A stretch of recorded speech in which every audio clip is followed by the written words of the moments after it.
could not walk no room waistline. So bank on it, you make me cry. So now I can jump on somebody. So let go me hand.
Good night, Barbados.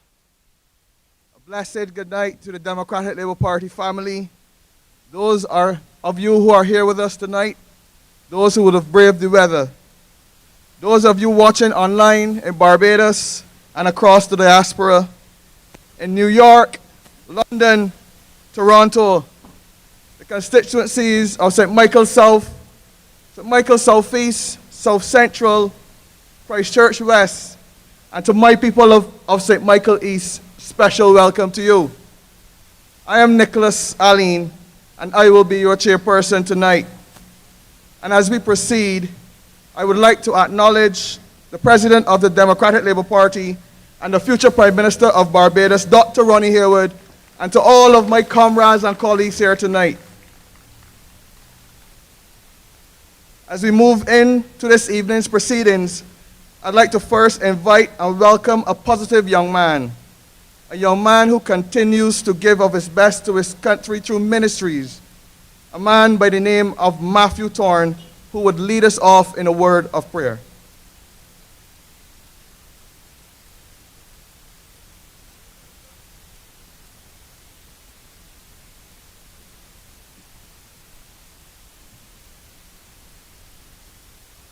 A blessed and wonderful good night, beautiful Barbados. It is an honor to lead you in prayer before the throne of righteousness. Proverbs 16:3 reminds us to commit our plans to God the Father, and it assures us He will direct and prosper them, as long as we amplify His presence in this great nation. Would you pray with me? Creator God and Father, humbly yet boldly we approach your throne tonight. Thankful for your protection, steadfast love, food to eat, a job to go to, a roof over our head, life in our bodies, guidance and grace. Owed to none, yet lavishly bestowed. Great King, is there any like you in the and reaffirming that you are the I am that I am? It is with this confidence and reassurance that we know it is you, Yahweh, that we pray to tonight. Your counseling Revelation 1 describes you as the Alpha and the Omega, the beginning and the end. Lord, even though you transcend this, in our mortality, we remember our fallen comrades. Dr. Dennis Lowe, Neville Lane, Lena George, Marcia Gasking, also known as Mother B, Stetson Jackman, and Carl King. We also pray for others who lost fathers, mothers, uncles, aunts, siblings, children, family, and friends. And as the Word of God reminds us in Romans 12:15, we mourn with you, the people of St. Michael, surrounding areas, and our beloved Democratic Labour Party family. And in time, we will rejoice with you also. Holy Spirit, be a comfort to those who mourn. Wrap your loving arms around them and give them your peace. Let their peace be stayed on 2 Corinthians 1:4, which reads, "Who comforts us in every trouble and loss, so that we may be able to comfort and console and encourage those who are in any kind of trouble or distress, with the comfort with which we ourselves are comforted by the Holy Spirit." Lord, we know their time with us has come to an end. And we also know, by your grace through faith, Lord God, we know that you are in control. Help us individually and collectively to declare and decree righteous and lawful what you accept as righteous and lawful, and to condemn with the power of our tongue that which is unrighteous and unlawful. I ordain a new time and season and profitable law tonight in Jesus' name. Jesus, despite the fear, hopelessness, and despair in our country, let your Spirit be elevated through us, online here and in Barbados, so that we transition from fear to love, from loss to peace, and from hurt to hope. Heavenly Father, I ask that you meet needs here tonight. Let their hearts be at peace and grant them your knowledge, your wisdom, and your understanding as they prosper and enjoy every abundance in Jesus' name. Yeshua, we give thanks for this opportunity And we ask that you help every speaker to unpack their message and to deliver as intended. Dear Jesus, may we say boldly tonight, your kingdom come, your will be done on earth as it is in heaven. Yahweh, even though things are out of control, we know that you are in control and can bring all things under control. In Jesus' name we pray, amen. Friends, just for a moment, for our beloved that have fallen, if we could just have a moment of silence.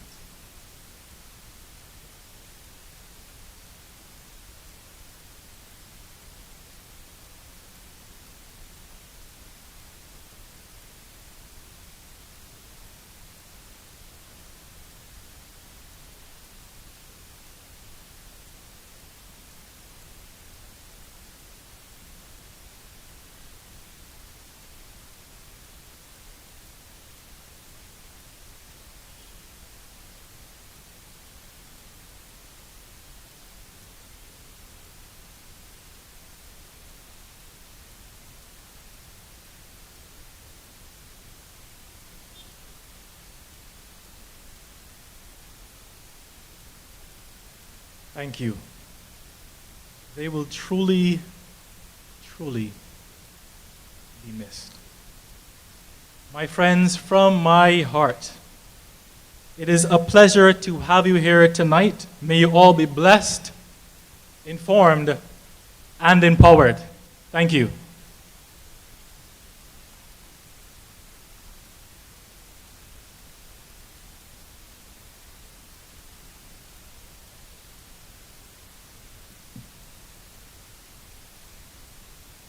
I really want to thank Comrade Matthew for starting us off the right way tonight with a powerful prayer.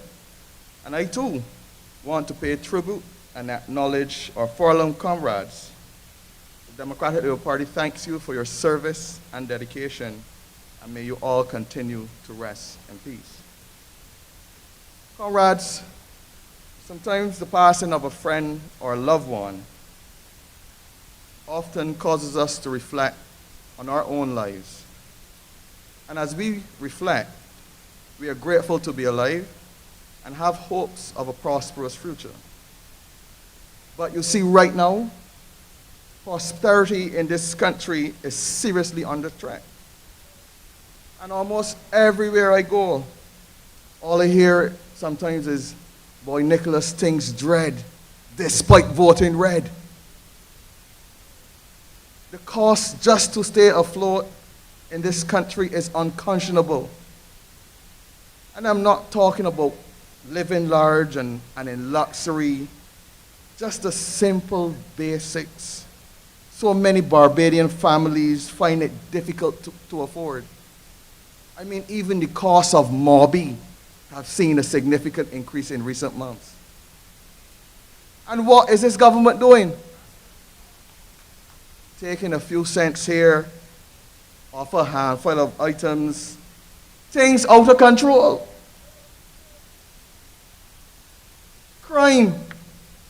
Ladies and gentlemen, just 2 nights ago, yet another one of our young men fell victim to the epidemic of violent crime that is plaguing this country. And he leaves 2 young daughters to fend for themselves. How many more lives must be lost and families ruined before we can see some effective action to deal with this gun violence in this country? How many more under an attorney general who has the record of the 3 highest murder rates in this country's history, and all he could do is smile. Smile. Comrades, I'm not done yet. We can't forget the state of healthcare in this country. Right now, the QEH taking on more water than people. Because the wait times at the QEH are literally killing people. The patients under pressure, the doctors under pressure, the nurses under pressure, Even the newly renovated accident and emergency building is under pressure. What is this government doing? Just more talk, no meaningful action, issue after issue, problems on top of problems. And this is why, ladies and gentlemen, you are here tonight. This is why we call on you to come out tonight. Because things out of control. Things in Barbados just out of control. And the Democratic Labour Party is here tonight to express your concerns. And ladies and gentlemen, we have a strong team here tonight. We have a very strong, dedicated team here tonight. And our first speaker tonight is the chair of our working group on health, a pharmacist by profession. Ladies and gentlemen, help me welcome my friend, my colleague, Mr. Paul Gibson.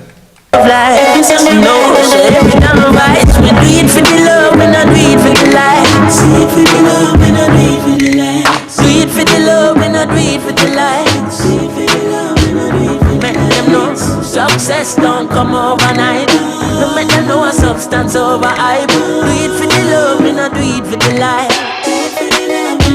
No for them love likes that. Good night, Barbadians. Good night to our online audience listening tonight.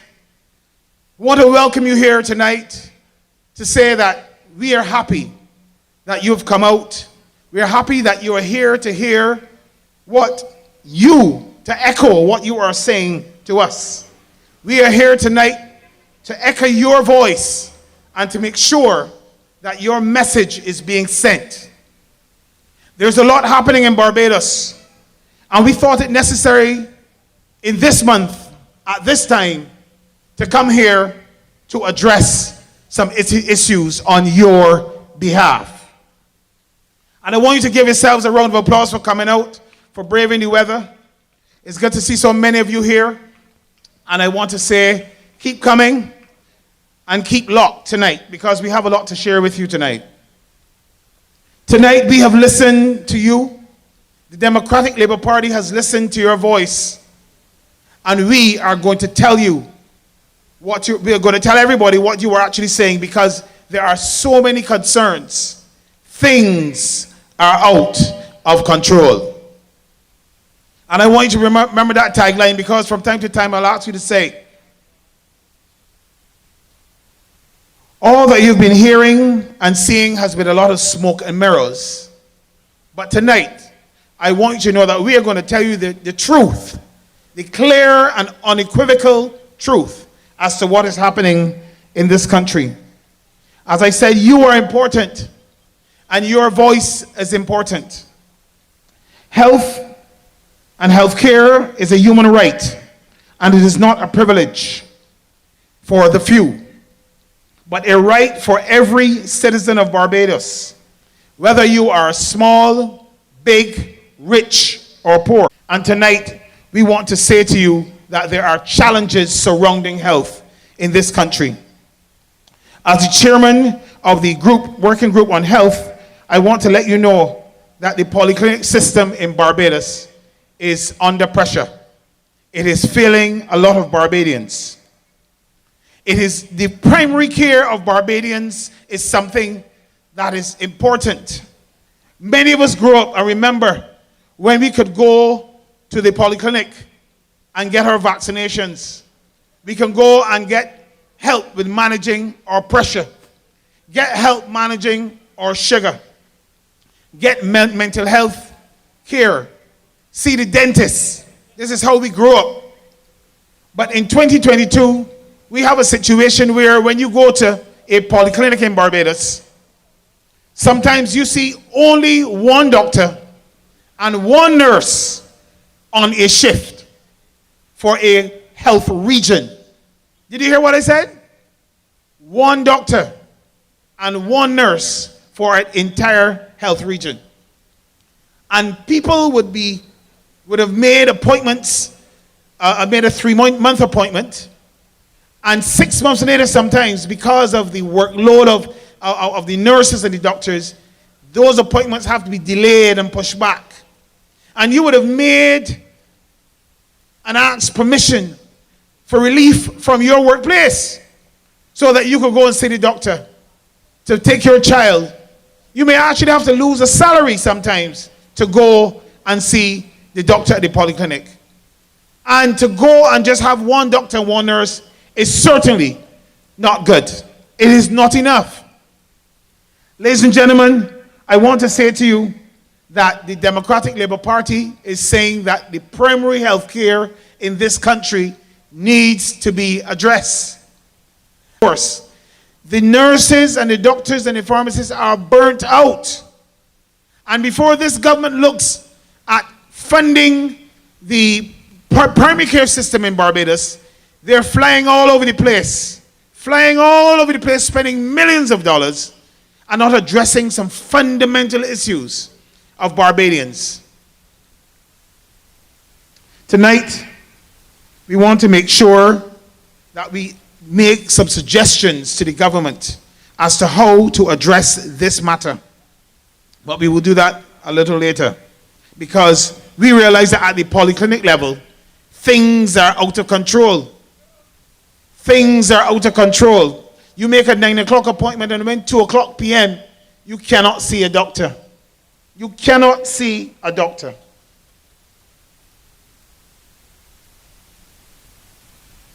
We are having a situation in Barbados, particularly over the last 2 years, where Barbadians are leaving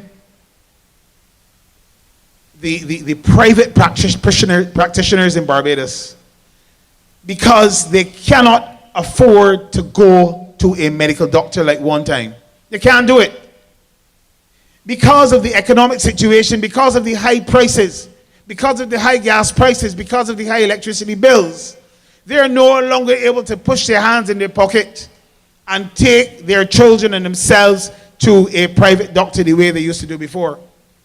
So it means that the private care system at the polyclinic setting is where they will take their children to be seen.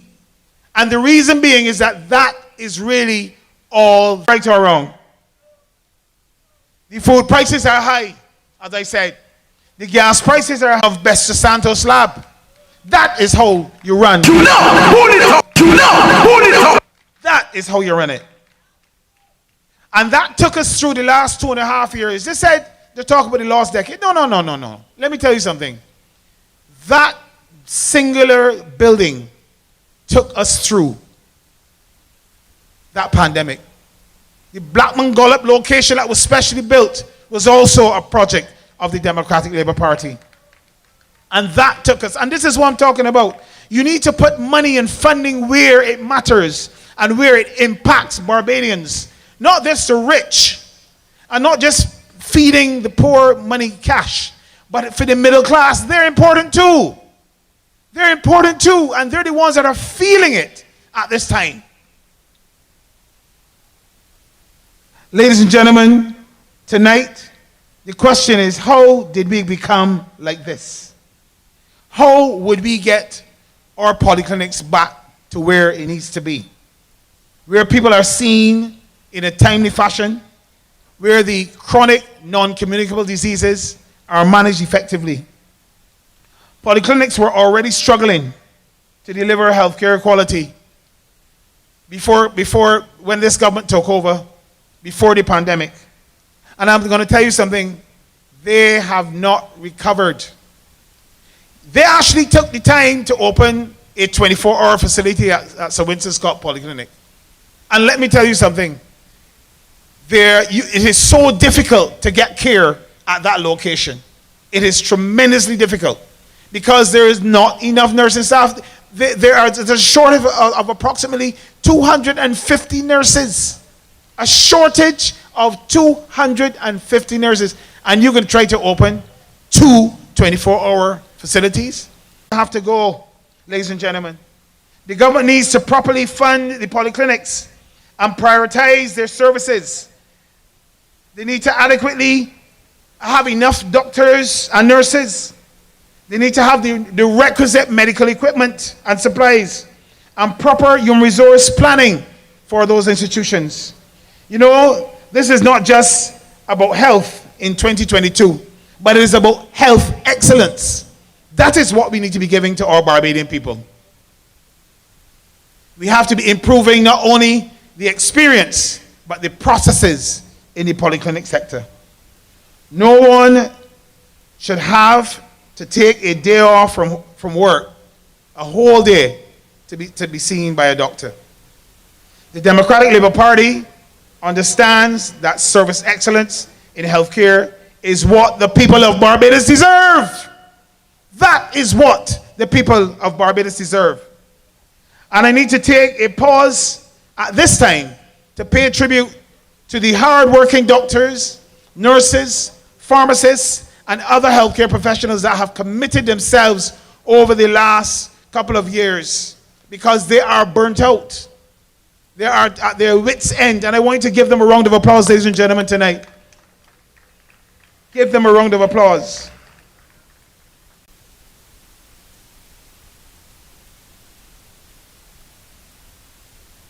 The reality is that there's only so much that one person can do. We can't provide service excellence if our caregivers are burnt out. These are the issues government should be properly all over the place. Borrowing money, but we cannot see. We and the people of Barbados are calling for greater focus on community medicine, where the critical conditions being seen at the primary care level are effectively addressed in a timely manner, where resources are given to buy much needed supplies and equipment, to ensure that there are diagnostic tools available for the medical staff in the polyclinics, to make sure that if you're going to have polyclinics going for 24 hours, that there's actually an X-ray unit, so they don't have to leave the polyclinic and go to the hospital. Cardiac enzyme measurements to determine if people are having heart attacks or heartburn. These are basic things, and even minor op surgeries to do minor procedures at the primary care level. Because, in other words, a full and well-outfitted polyclinic that better serves the needs of Barbadians. Ladies and gentlemen, we're also seeing something happening in Barbados that is very disconcerting. Because hard-working Barbadian mothers, parents, and providers are unable to afford quality and quantity of food. Children are going to bed hungry, and so are adults. Because many mothers says, I'm not going to eat, but I want my child to eat. So you not only have children going to bed in some situations, but you have adults going to bed hungry at night. Many of us may have grown up in situations where this was the norm, where things were rough. But many of us came out of that, and we had passed that. But this government has caused us to be back in this situation. Food, my friends, is a basic that has happened under this government. Barbadians deserve better. Barbadians deserve a first world healthcare system. Do you know why they deserve a better healthcare system? I'll tell you why. Because this government has put something called a health levy and is taking money out of your pay pack monthly and weekly. And it is not getting better. They're taking money out of your pay pack monthly and weekly, and your healthcare system is getting worse. Does that make sense? I go a step further, things are out of control, I'm telling you. I'm going a step further. Not only do they give you a health levy and take money out of your salary monthly and weekly, but this year you put what? A pandemic levy. My goodness. A pandemic levy. Could you imagine? More weight, more taxes. I heard a gentleman say on the radio that this is the lowest tax rate that corporations ever had, but I had to remind them, it is the highest tax rate that Barbadians have ever paid in the history of Barbados.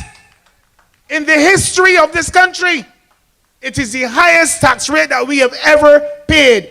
Bajans are sucking salt, ladies and gentlemen. They are sucking salt. Things are out of control.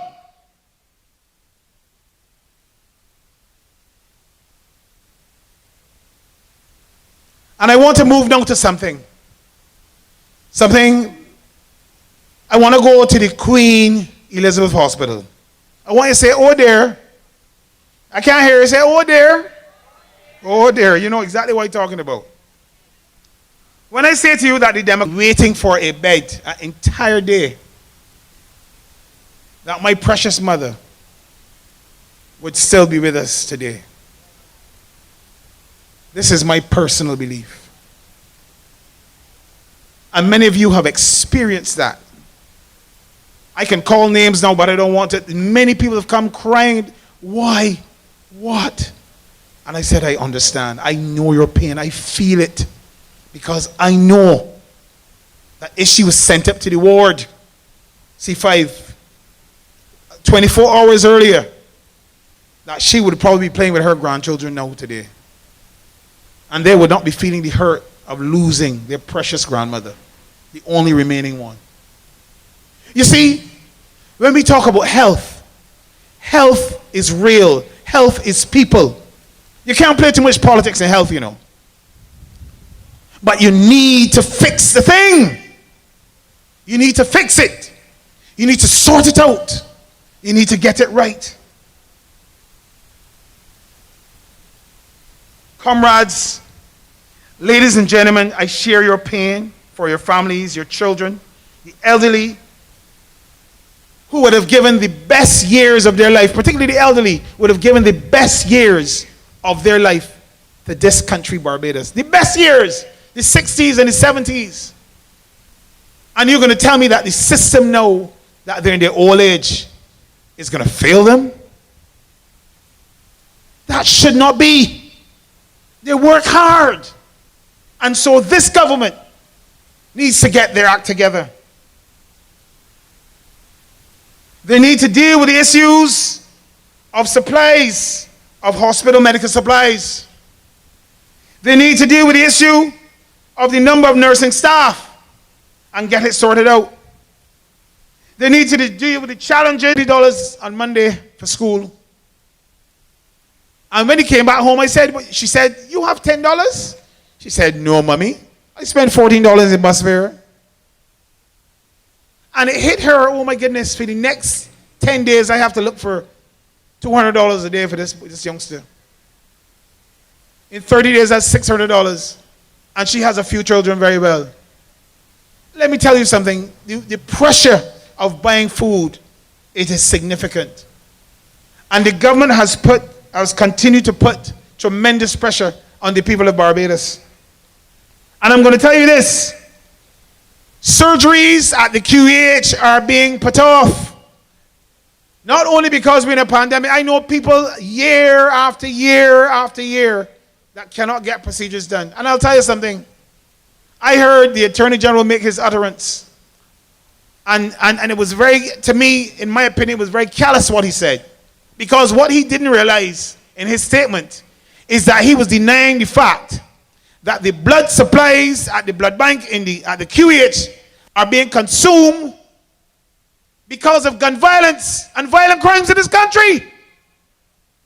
And there's an inextricable association between the two. And he is not picking that up. What a sad state we're in. How could he not see that a mother who is bleeding in a surgery because she's going to lose her baby, or a little child, or somebody who legitimately has to have a surgery, one another and trying to save life because of blood? Something is wrong with that. Sort out the thing. It needs to be sorted. Things are out of control. And we need to continue to say it. Don't stop saying it. Things are out of... From the A&E department.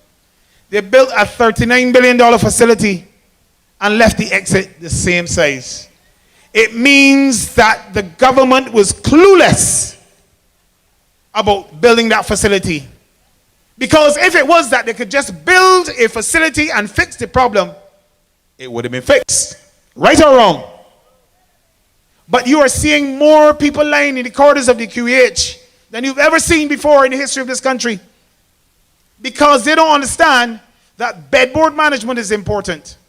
And that having enough beds is important. They don't understand that getting people off of any department onto the wards needs to be better managed. There are algorithms used at international hospitals where the length of time that someone stays on a bed, the length of time somebody stays for a surgery is already calculated, give or take a couple days, give or take a couple hours. And that research has already been done for us. And if we engage that technology, we would find that our throughput and movement of patients would significantly be managed much, much better. That is one of the many solutions that we are looking at. A bedboard management system that facilitates proper management of patient movement so that there's not a big backup and build up in the A&E, but people are flowing onto the wards. We even need to consider the 24-hour facility for pharmacy so that people that will be discharged in the morning have their prescriptions filled at night so that they can leave and free up beds to get 15, 20 beds so that the A&E can think. So I'm telling you, when they built that facility, they did not have a clue what they were doing. They were spending the people's money, but it wasn't to any end that would improve. Did it in the middle of COVID. You could imagine what $24 million would do for Barbadians, and a few people get that as profit. Something is fundamentally wrong. We cannot get drugs in this country at some of the pharmacies. Some of you have taken prescriptions from pharmacy to pharmacy to pharmacy because drugs are out of stock. Not because of the pharmacists, but because there's no supply of drugs. It is something that needs to be seriously looked at and seriously addressed. So, as I land the plane, ladies and gentlemen, people will say, but what are the solutions? Give us some solutions. And I'll very quickly say to you this. I'm convinced that increasing primary care is the foundation of good health. Increasing access to primary care and primary care services can help to prevent many health problems here in the island. I also believe that the second point is that we can improve coordination between different levels of care. Example, between primary care and specialists. And this is essential in ensuring that patients are given important and necessary service. I also want to re-emphasize that reducing the medical errors is also facilitated time off and having enough human resource to manage, because you're going to have more errors when people are working harder, longer hours. So we need to take care of our doctors, our nurses, our pharmacists, and our other healthcare practitioners. Some practitioners. They are an important asset. We must urgently address the human resource shortage and give advantage to the health situation in this country. I focused on areas that the government, if they were serious, could help to lift this country up in terms of healthcare. Because when the water rise, all ships rise. When the water rise, all ships rise. And it's about time that they get it right. We, the Democratic Labour Party, will continue to listen to you. We will continue to listen to your voice, and we will continue to represent you. We are here to serve you. Reach out to us, talk to us, and we will send your message loud and clear to this government. It is time to tell them things are out of control. Ladies and gentlemen, thank you so much. God bless you, and God bless this wonderful country, Barbados. God bless you.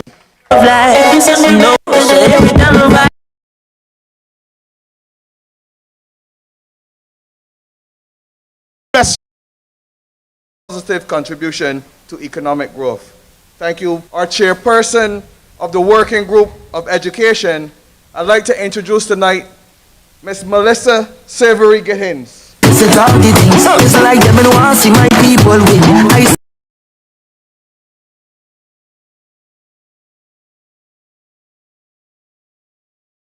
just want easy living and success reach them watching your things. So you want show about, they can't talk to me. Guardian angels watch over me. Every man and I kneel down and pray for my family. Look I say, you want show about, no bad company. Could take away one shot give to me. When I see negative energy, go the next way now. Negative energy, go the next way now. Here because of education and the educational policies of the Democratic Labour Party. And I'm sure many because of that as well. So ladies and gentlemen, again, I am Melissa. I want to commend and support my comrade, Paul Gibson, for giving a wake-up call to the government about the continued decline of the healthcare system in Barbados. Ladies and gentlemen, regrettably, it's not just the healthcare system alone that needs resuscitation. It's also our once-prized education system that is also flatlining and needs to be shocked and brought back to life. So many things in this country are out of control. When there isn't a roof blowing off of a school that recently was repaired, and they think that it's the same contractors that would have probably fixed the QEH, no thinking about it. That's the only thing that made sense to me. Schools are still not open as they are still under repair after weeks of summer vacation. It's not the first time, but you know, I always heard if you keep doing the same things and getting the same results, what I mean? Not me, I'm not a medical doctor, so I'll leave that right there. Y'all can say whatever y'all want to say. Our schools being open with cow itch on the premises, so even the cow itch out of control. For the first time in 1-2 years, teachers and I received so many phone calls asking for help with back to school supplies because people in this country are suffering. They are suffering financially, they are suffering emotionally. Persons are having anxiety attacks as they work hard to ensure, and they work hard to ensure an entire week. Sometimes they work hard to ensure they can buy a good quality school bag. You imagine going to work a whole week to buy one school bag? If you have 4 or 5 children, what's going to happen? They're going to go and share the school bag. One body right today, somebody else right tomorrow. What's going to happen? What are these parents to do?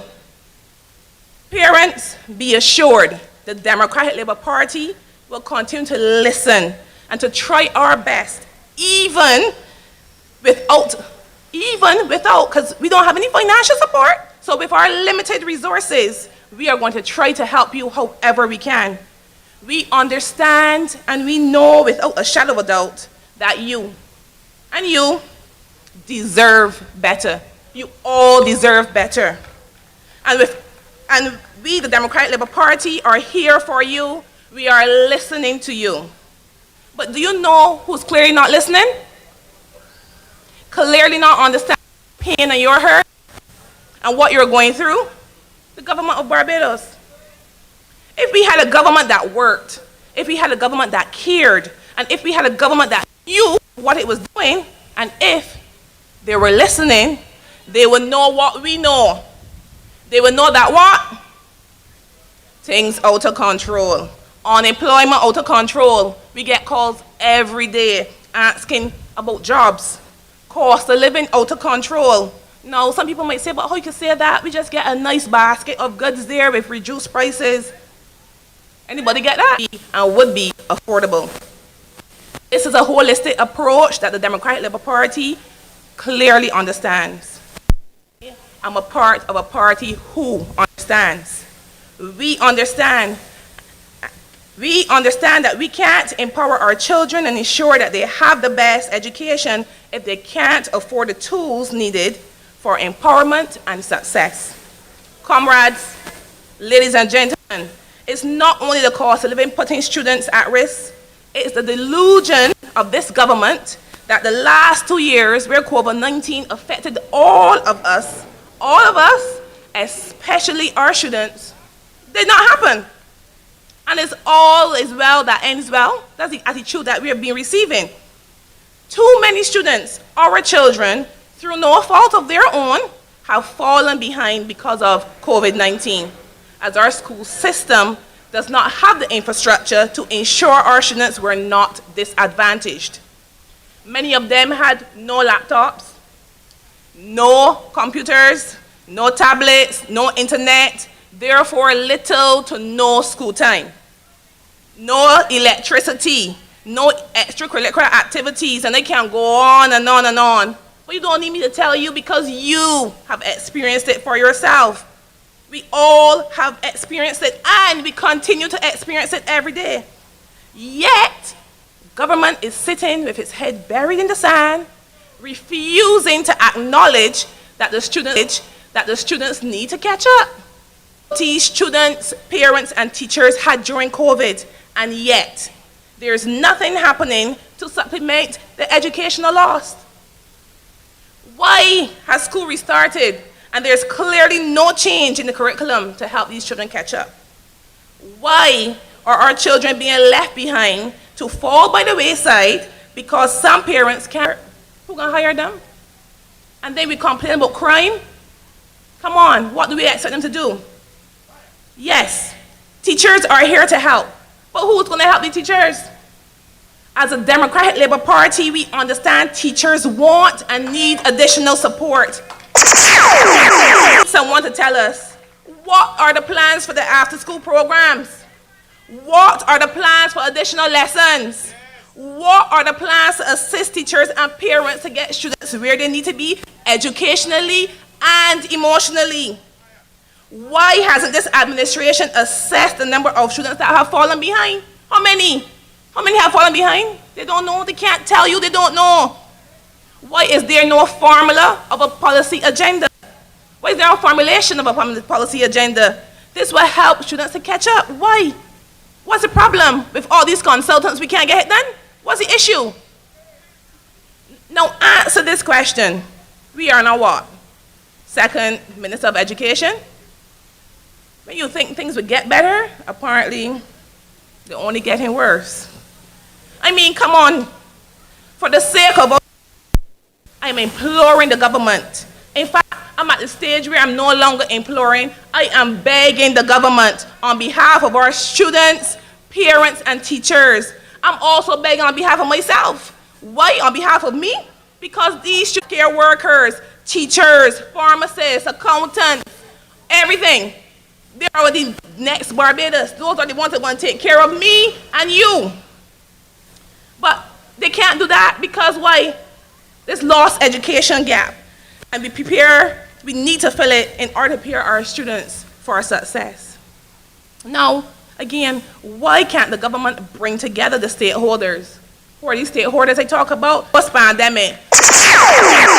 We need ASAP. So we need assessing and addressing the post-pandemic as soon as possible. So we need help. We need a better handle on students and getting them up to scratch. Earlier, I mentioned teachers, but let me tell you a little bit more about teachers. You see, teachers give up their best, and I truly believe this. But how they are treated is what? Out of control. Unfortunately, they are always the last to know what is happening in their own environment. Most, if not all, teachers have to use their own resources to ensure that they can complete day-to-day tasks. Some stay after school to ensure that their students can catch up, and they do it for free. Yet government is placing a heavier and a heavier burden on our teachers. And many teachers are telling me, I get phone calls too, yes, telling me it's going to be rough trying to get students up to date and up to scratch to where they would have lost in the last 2 years. This means extra work is needed, but obviously not during school time because there's so much more to do. The Democratic Labour Party understands the tough position that teachers are in. And therefore, we call on government, once again, we are calling on government to support and assist teachers during this transition back to face-to-face classes, providing them with the tools so students are successful. Now, let me tell you about my story about teachers. When I was in primary school, I had 2 teachers. Well, I had more than 2 teachers. But these 2 teachers I'm going to tell you about were 2 teachers that were near and dear to my heart.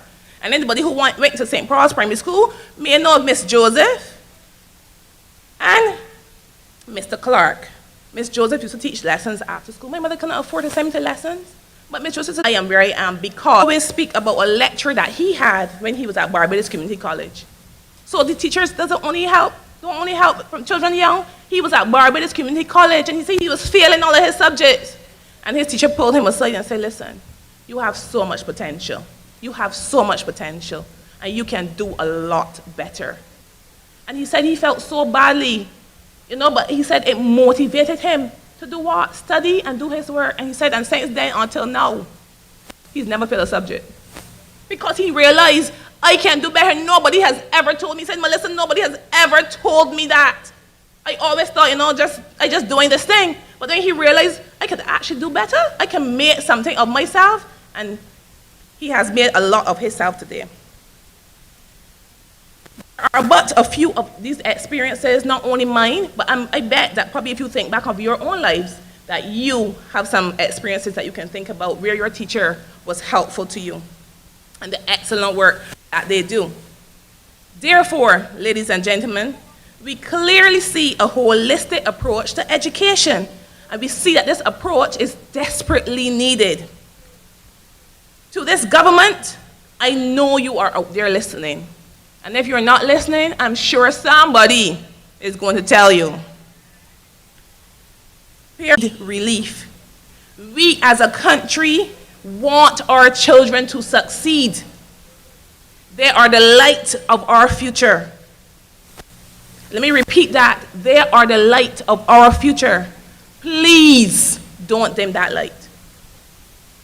People of Barbados, this Democratic Labour Party that I am a part of, to have things out of control. Thank you, Barbados. We, the Democratic Labour Party, are here because of you. We are here because things are out of control and to give you hope that they can once again be under control. Thank you and have a good night. Set all the things, it's like them and want to see my people win. I say jealousy and grudge is a sin. Talk the things them boys say. They set all the things, some of them just want easy living, not success. Watching your things, so you want to show out. They can't talk to me. God. ASAP. Our educational system needs that. Assessing and addressing our students' ability as soon as possible. It is okay for the government to reach out and reach across for solutions to assist our nation's children. After all, these are our next leaders. So reach out. I want to congratulate my comrade Melissa Savory Gittins for an excellent presentation. I want to introduce our next speaker tonight, a young man hailing from Christchurch, East Central, my personal friend and comrade, chair of the Working Group on Youth, Crime, Juvenile Reform, Mr. Rashid Belgrave.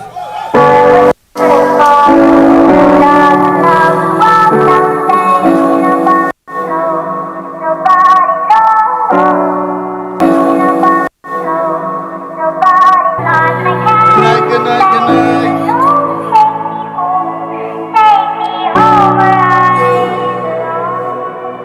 It no ain't easy, believe me. Them why you keep it truth as a secret. The people need it, reveal it. Yeah, we are the future, can't defeat we.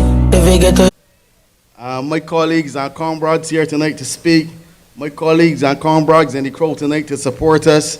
All the party supporters, those sitting down, those in the cars. And don't forget Christchurch, the Central Branch members. I welcome you and good night. I greet you well. The theme,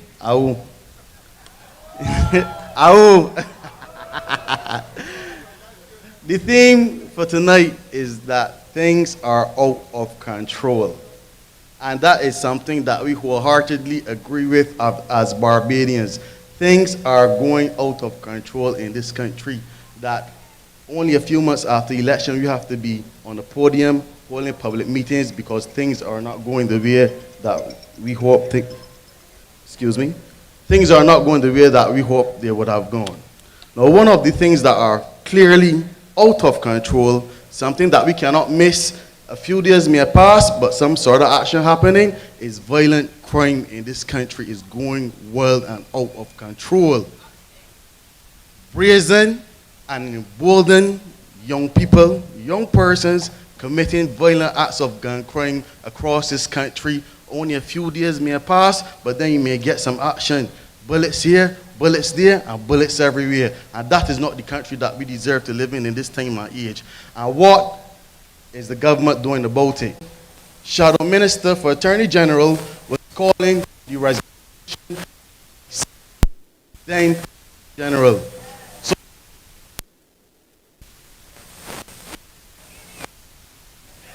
that we don't get too personal, we steer the ship clean. Clean always, dirty never. Violent crime in this country has gone through the roof. Murders and shootings especially. That is something that we cannot accept. Because we still have grandma, grandpa, or great aunties living in these same communities that when shots fly past the house, they have to hit the ground and they may be catching anxiety attacks. Or like the old people say, they start catching and breathing and feel that they're having a heart attack. That is not the communities that we want for our children to grow up in. That is not the communities we want, no. If you realize how things are going today, when you're driving through a community or someplace, you realize people stepping off the corner, hiding behind the pole, stepping behind the wall. They may not be in any beef, but the mindset of the country right now is that I ain't taking the chances. I don't care if it's a Toyota or Nissan, I get out the way. If you drive behind somebody too close, they like you to run off the road. That is not how average people are supposed to be living nowadays. And the ripple effect that is going through the country is damaging and is having a huge economic cost. It is affecting tourism, and like my comrades, QEH, putting the accident and emergency under a lot of pressure. When you want the ambulance, probably going for 1 or 2 shooting victims. And when they say shooting victims, persons being murdered, but you have to look at the collateral damage. On the school dot the other day, 2 girls were hit. You know? But the troubling thing in the video was that the man ran back for the female. Nobody on touch. It's a target. And that is the, and the government seems to be silent on it. And speak about it. We as average Barbadians, this is nothing is selling. When you keep a karaoke, no one is coming. When you want to sell some drinks, no one is coming, and liming the clientele is dwindling. So the gun crime is not only hurting families, it is hurting the community as well. Psychological effects. Persons afraid to party. When was the last time you went to a decent karaoke before you telling yourself, man, I won't be out here because I don't want the boy to shoot me? They had an incident in Long Bay a few weeks ago. Shooting took place. A man ran to his vehicle for safety. You know, you run your vehicle for safety inside ICF only to be hit by a stray bullet and you end up deceased. What I'm telling you is fact, not fiction. These things are happening even if you don't like it or not, or even if you don't want to be associated with it or not. If you live in the heights and the terraces and you say, well, that don't affect me, you're dead wrong. Because it is a societal issue. And government is shifting the blame on a small sector of society. They're saying the gangsters killing gangsters, the bad boys killing bad boys. But if that is your attitude towards the problem, then that is your limited response. Then step aside, get out the way, government, and let the people deal with the issue. Stop blocking and help. Support the police. And when they say support the police with additional resources, I don't mean to blanket these communities with a police presence, because that does not help. What you need to do is to get back to community policing, so that these police in the community and police with good interpersonal skills and social skills. You know what I mean? Not every police can be friendly because of the job, But those that who can socialize with the community, they could get in there and they could try to resolve the issue before it reaches boiling point. For us to be watching videos and men warning about with high-powered rifles. It is not a secret, it is out there. Young people want things out of control. Things that out of control. Yeah, because we need all the support to suppress gun violence in this country. We need, and we need to start looking at the youngsters as trigger-happy young men. What we need to do is look at the push factors. Why are the young people so angry? What are the push factors that will cause a young person to pick up a firearm and just go and shoot? It ain't even happening at night no more.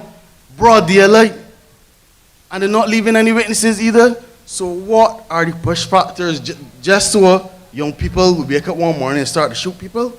Or something had to happen that caused them, the reaction or the result is to cause them to enter this life. Now, are there opportunities for these young men? No. Are there jobs circulated for these young men? No. Is there a source of income for them apart from the boss in the community giving them handouts or some sort of money? No. So how we expect to quell gun violence when there's no alternatives for the young men to turn to? You know better than me. The thing about this society, we just know. We just don't say nothing. So, but we just go come and put a fancy stage in the middle of the point to talk certain things. And tell one of the things out of control when we really want to tell one of who bringing in the guns. But we want to embellish or impugn anyone's character. Even if they're not doing a good job, we don't want to get low. We always want to go high. So the thing you have to think about is what are these push factors? How do we identify them and how do we deal with them? Here's some point. Let me bring it home. Let me be realistic. I've been living in certain communities. Cost of living hard. People laughing, but this is a realistic issue. I would like to move out from this community because so-and-so down the road walking about with he thing he pants and he thing he hand. I want to get from about here because when my little girlfriend comes to look for me, she don't want to see them things. But do I have $1,100 or $1,200 to pay a landlord?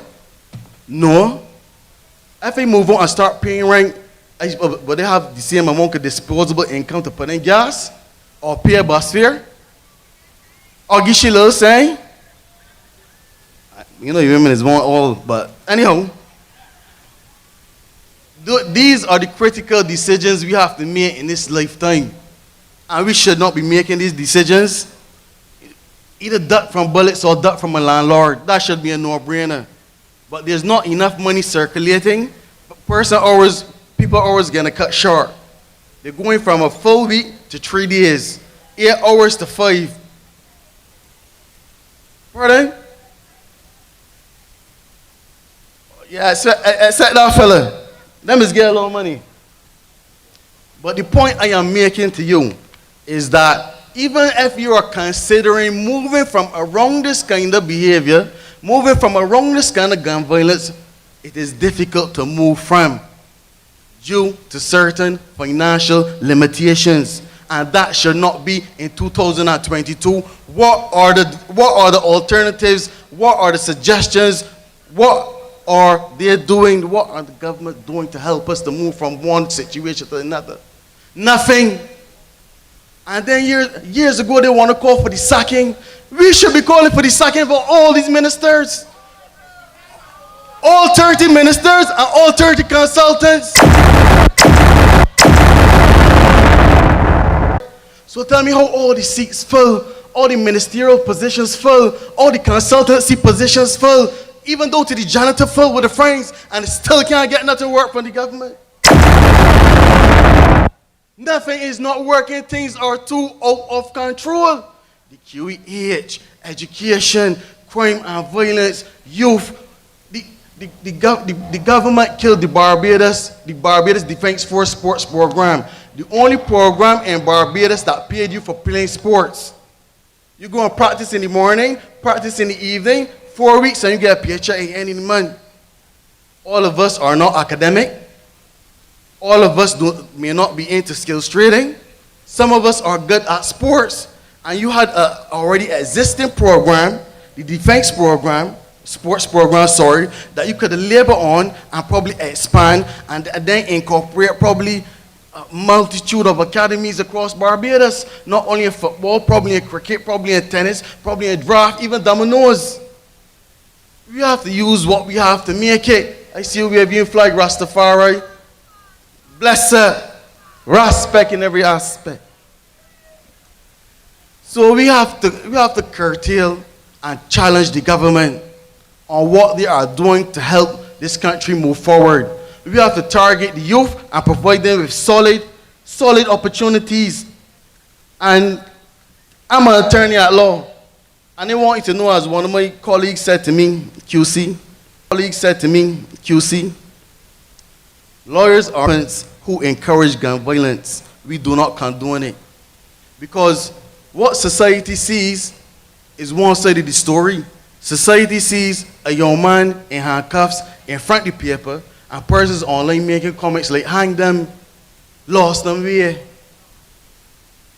And when lawyers say it from, you have parents calling you back saying, oh, sorry, my head turned, I don't know what to do. I do not know what to do because we see it from both sides. And it is an issue that I keep saying to you that affects the whole society. This is not a political issue. Crime is not a political issue. Crime is just an issue.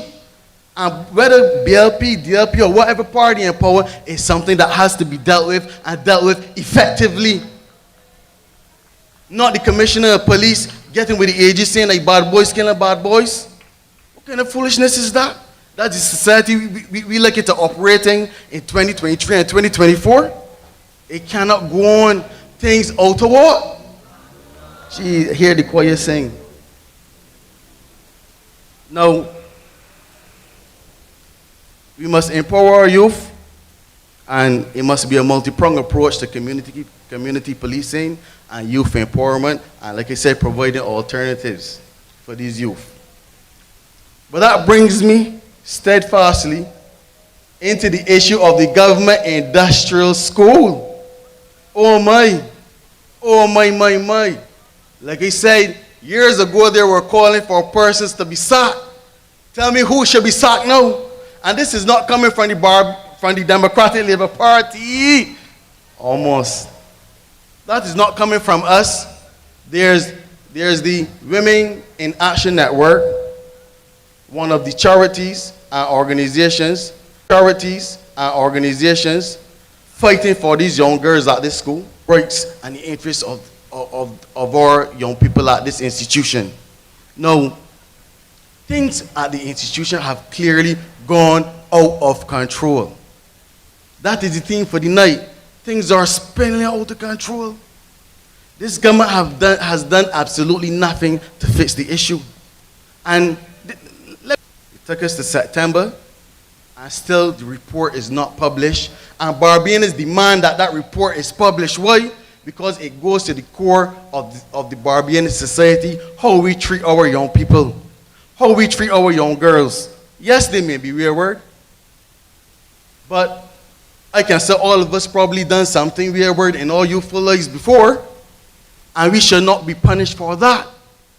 So these young girls and young men will grow up to be parents, they will grow up to be fathers, they will grow up to be mothers, they will become employed and be a part of this society. So why are we treating them like this? Allegations of sexual abuse, physical abuse, untrained staff, a laundry list of issues that didn't start now, but should have been fixed by now. A $3 million institution, to call it some secure place, secure something. We should be providing a care center for these young girls. Tell me how the legislative framework around it is Asian as well. And you may be hearing this charge about wandering. Wandering is basically being someplace where your parents tell you not to be. And why are young people facing a mandatory 3-year sentence under the Reformatory and Industrial Schools Act cap no less than 3 years and not more than 5 years? So you can spend 5 years of incarceration at 13 or 14 years old for a non-violent offense when you got men breaking houses and barely getting 6 months and 9 months, and they have to come under the Penal Reform Act. They will never see the light of jail. But you put in our young people, incarcerating them. Nation's standard minimum rules for the administration of juvenile justice, the United Nations rules for the protection of juveniles deprived of their liberty, United Nations guidelines for the prevention of juvenile delinquency. All of these treaties we have signed on to, and we are still subpar, below, and not living up to the expectation of the international community to take care of our juveniles and our young people. There is, you could Google it now, go on your phone. If you go on the UNICEF website, there's a report about the situation on juveniles in this country for everybody to see. A public document criticizing juvenile justice in Barbados. But anybody could go and look at. But we want a report that was conducted the other day and we cannot see it. They are not releasing the report. Tell me why. Because the findings in the report are so damning that the minister responsible would have to annex his letter of resignation to that report. That's how damning the report is. And but I can't release it because officially it has not been released to the public. But I would not release it. But I would tell you that if you had to take a peek, it's nothing pretty to see. And the report condemning Barbados' juvenile system is online for everybody to see. But we can't see ours in this country. Tell me why. The outer control. Tell me why. The outer control. Clearly. Allow me to just inform you about what our young people face in this country. Right? In relation to the industrial school. Now, the legislation that governs the industrial school was created in 1926. Meaning 4 years ago, now that legislation will be 100 years old. Now, it had a slew. It was modified by several amendments, but the last amendment was in 19 strict if found begging or receiving alms. Alms is an old English word for begging or giving food to poor people. So basically, a child under 16 can be carried before a magistrate for begging for food. And that is in 2022, and that is so ancient and draconian the act is. And it's a long time we have been calling for juvenile reform in this country, and the time is now, and the buck stops now. And that is why we cannot argue, and we cannot defend, and we have to agree with these organizations who are calling for the sacking of the minister. Under our system, he is responsible and should hold full responsibility for the failing of our young women in this country. In conclusion, I would just ask all of you to pray for this country and hold the faith and steer the course, because things are getting and going out of control. We need juvenile justice reform, and we demand to see that report. We need to quell and address the gun violence in this country, and blanketing the streets with more police and soldiers will not help. We need to look at real solutions. Also, we need to take care of our youth. $600 and $700 a week or $1,200 is nothing in this country right now. $1,000 is nothing in this country. Cost of living is too high. Before $50 would give you half tank, now $50 give you quarter tank. So out of $1,000 we put in $200, and that's only week one. The money there. Because the light bill is X. The water bill is X more. And plus sewage tax. We going on the road. So how do our young people? And thank you. And good night. Believe me, them want you keep it short as a secret. The people need it. reveal it. Yeah, we are the future, can't defeat we. If we get a youth life and meaning, emotion I run wild and really. Thank you, Comrade Rashid Belgrave, a young man that's passionate about the advancement of our youth in this Barbados. A very well executed presentation. I next want to introduce to you the chair of our working group on tourism, another one of my brethren. The next representative from St. Michael Central, I'd like to welcome Mr. Corey Cox. Harmonize! Seems like they have been wasted, eh? Bueno! Just goes on to show. Till I'm laid to rest, yes, always be depressed. There's no life in the West. I know the East is the best. All the propaganda then spread, tongues will have to confess. Oh, I'm in bondage, living is a mess, and I've got to rise up, alleviate the stress. No longer will I expose my weakness. Ego's knowledge begins with Davis, bust some tune, Davis, come, Davis.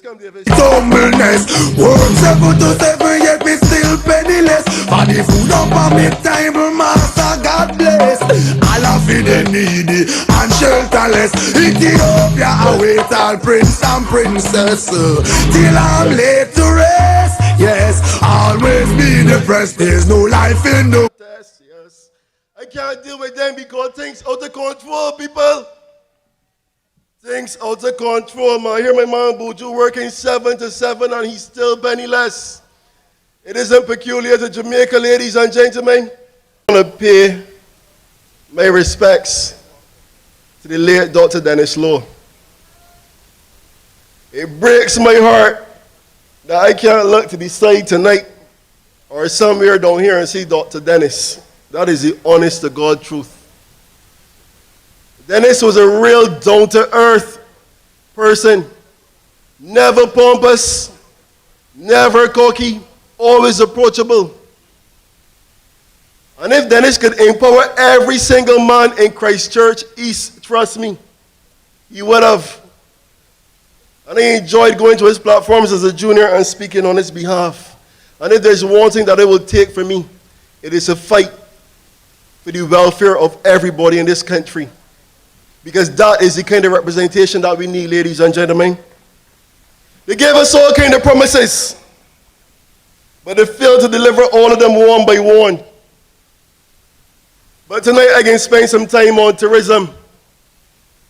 Because we got a person leading the tourism industry, and I refer to that person as a square peg in a round hole. Even went to the upper house, to the upper chambers in the house the other day and told all kind of nonsense. Me, former Minister of Tourism, Richard Seeley, get up from wherever he was and come out and put wrong things right. And she can even come back and say, bah. But you see, this country, ladies and gentlemen, it is extremely vital. You would be hard pressed to find an industry that contributes as much as tourism to our nation's GDP, provides jobs both directly and indirectly. And over the last 10 to 15 years before the COVID pandemic, we would have done our best to recover. But the measures that I'm seeing being announced, it makes no sense to me. And it really makes me question the ability of these square pegs and round holes to critically think and assess the situation before us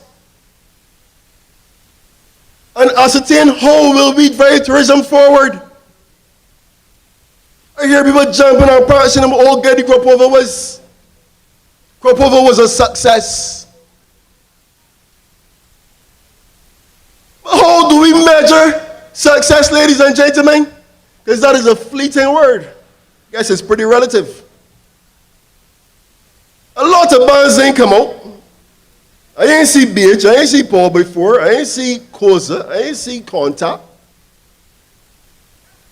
A lot of people ain't jump. The few who jumping in front of trees and bush and rocks. What are you custom going down Station Hill and dancing and whining and shouting, my friends, when they see them at the side? But this whole concept of jumping on a highway, people crop over is nothing without spectatorship. You have to have spectator involvement. You know how many people in St. Michael Central was come up on crop over there and sell water? Everything is getting sold out.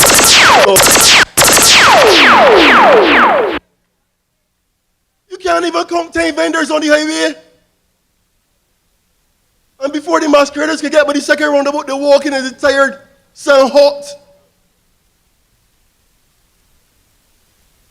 And then you're telling me crop over was a success. One of the band leaders, even ladies and gentlemen, only last week, I heard some regional aviation, some regional travel experts calling for the need to address the high ticket fares to travel throughout the region. And I support that call tonight. Because traveling throughout the region is too expensive. It suppresses visitor arrival numbers. How you can grow your tourism numbers if people can't even afford the tickets? And these square pegs and round holes can run and come and defend the high taxes that driving the cost of these tickets up in the air.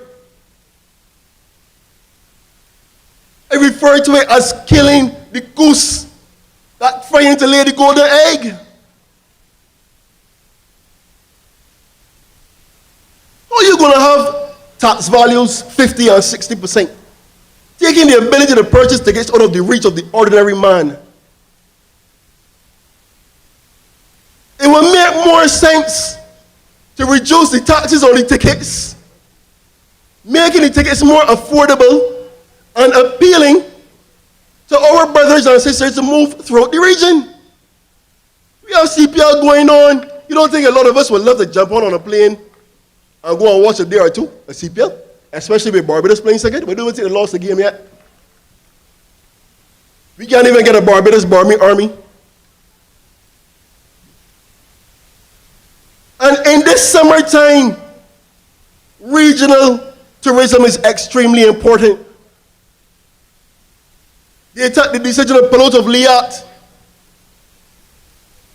You have cultural practitioners trying to move about throughout the region for crop over and what's not. I can't even get about here properly. My man Skinny Fabulous actually admitted that he was sorry and those defend these high prices. Imagine they told us when they were in opposition that you cannot tax yourself out of a recession, you know.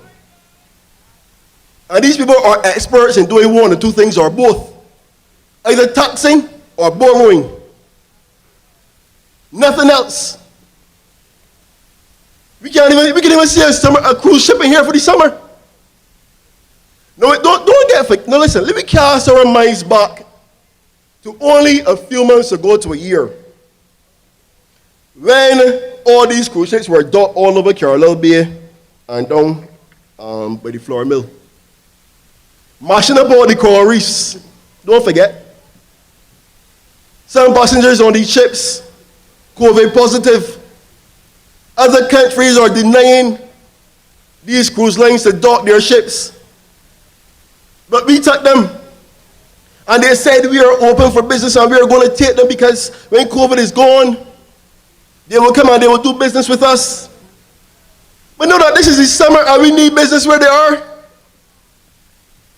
People going on back in the European waters. No taxi men jumping all over trying to get a job and can't get none.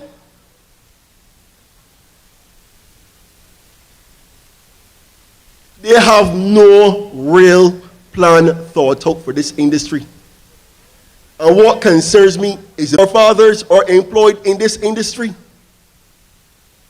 And we have to build the tourism industry to be as resilient as possible with well thought out ideas. Not square pegs and round holes just coming to defend anything for defending its sake. You remember only a year ago she was defending the slogan. Wait, what's the game? Big Island, what? big island, small Barbados, or small island, big Barbados, some nonsense. This just beyond our imagination. Any of you know what is the slogan right now? Anybody can tell me what is the slogan? You can imagine that? So our own people who are our stakeholders at the end of the day, our ambassadors don't even know what our tourism slogan is right now.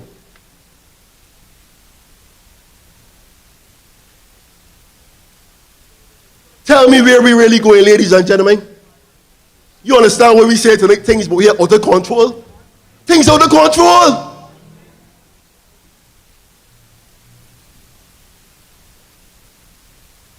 Only last week I saw they were talking about, listen, I come to really critically examine these initiatives in this tourism industry, you know. I go against Jackie. They call them initiatives. The question might be the quality of them. But they took some taxis on some tours. They wanted to expand the visitor sites that you can take tourists to. They want to expand the places that people can see. Because Barbados is more than sun, sea, and sand. And that is true. It really is. So they took some of the taxi drivers down to the old train tracks in St. Andrew. They took them to Newton Burial Ground. They took them to Rock Hall Freedom Village and a couple others. That is their idea about helping and establishing heritage tourism in Barbados. I want to know in my own constituency right now, we got a massive building, rich in history, sitting down. We are basically the only island in the Caribbean that has a prison that we can actually use as a tourist attraction. Can somebody bring me some water, please? Nicholas, bring me some water, please, buddy. That is one of the, listen, one thing about the Caribbean islands, yeah? There's not much to differentiate us, you know. And that's why we shouldn't fight up with each other. Because at the end of the day, we are all one. But how do we decide why a visitor should come to Barbados as opposed to going to St. Lucia or St. Vincent or Antigua?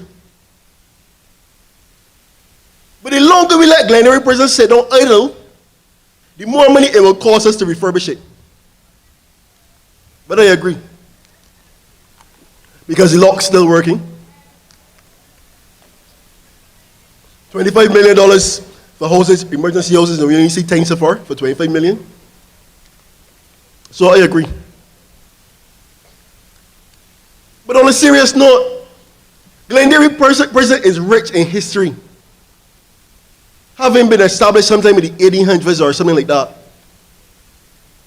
You remember when they opened it for Barbados, how many of us flocked? I say us, because I went too. I was fascinated. I wanted to see where Winston Hall jumped. That's the truth. He flew. Or we get help. I know one man could get out of prison so many times. But these are opportunities for us to make money. We're just satisfied to continue to tax our citizens over and over and over again. What are our plans for economic growth? What are our substantial plans to diversify our tourism industry? Tourists visiting communities, interacting with the locals, purchasing arts, maybe buying some food, going in the shops and having a drink. But with the amount of looting and shooting that's going on in this country, I mean, let me think, people. Because they're going on the radio and the TV and just talking every day, but talking a bunch of ish.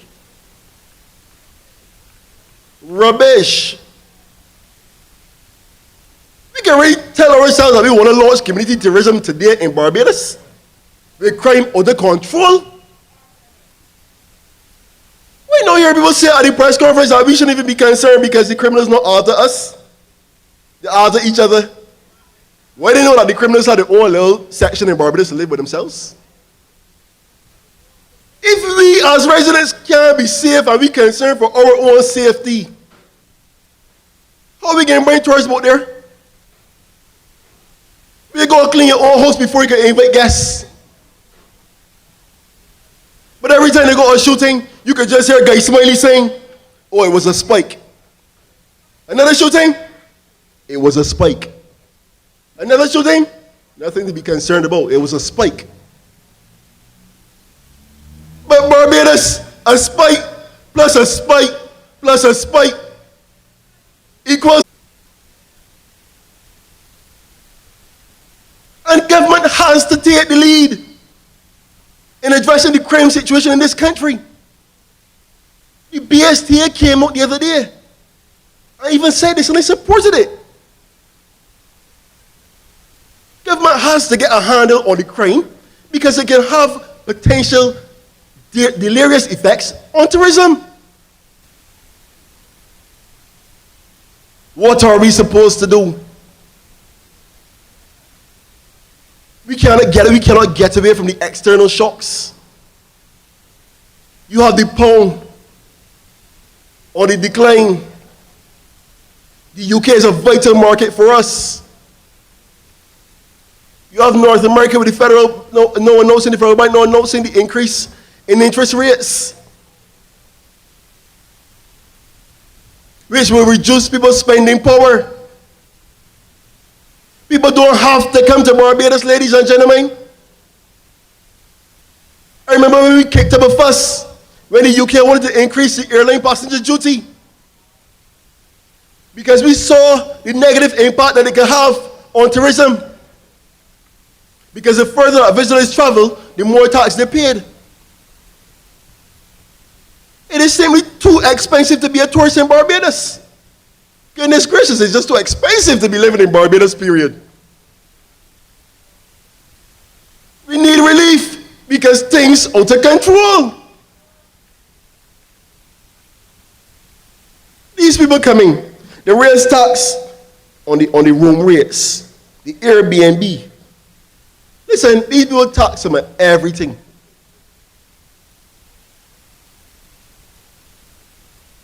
Let us even look at, for example, the way we market, the amount of money we allocate to marketing directly in tourism. Bring some of that direction of our athletes. Like the girl Sade or John O. Jones. There is $1 trillion tourism benefits to be derived from having successful athletes on the international stage. You can't pay for that exposure. Performing sectors in the region as far as tourism is concerned. This government does not have ideas.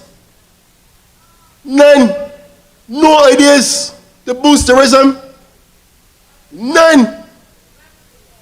To boost economic growth. None to boost jobs. President Ronnie coming here shortly. And he will destroy them on some of these things too. Because a lot of these things that are plaguing us is the simple inability to provide jobs for people in this country.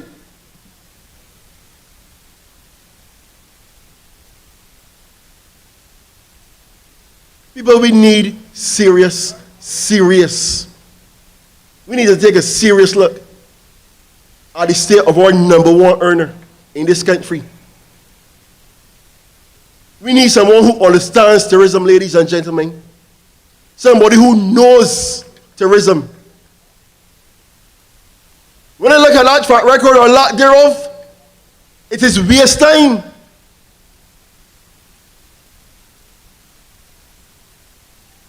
Nothing to show for it. And if the tourism industry can't perform, and we got these loans to pay back, where the money can come from? Only we can finish get tax skills some more. And that's why we say to you all tonight, things out of control about here. I want to wrap up my speech tonight. I ain't telling you no nonsense about staying the course. Because you tell you, we got to get serious with these people over here. Serious. This government continue to walk over us and laugh while they're doing it. These people tonight, so I ain't delving into it. But every day you see her, we can got some more houses by next month. But we still can't see these houses. But taxpayers' money going out, I know. But we have to continue to put the pressure on that administration because we got to see the back of them. If you can't bring ideas to solve the amount of things that are under control, you got to go. I want to thank all of you for listening to me and for coming out tonight. God bless you.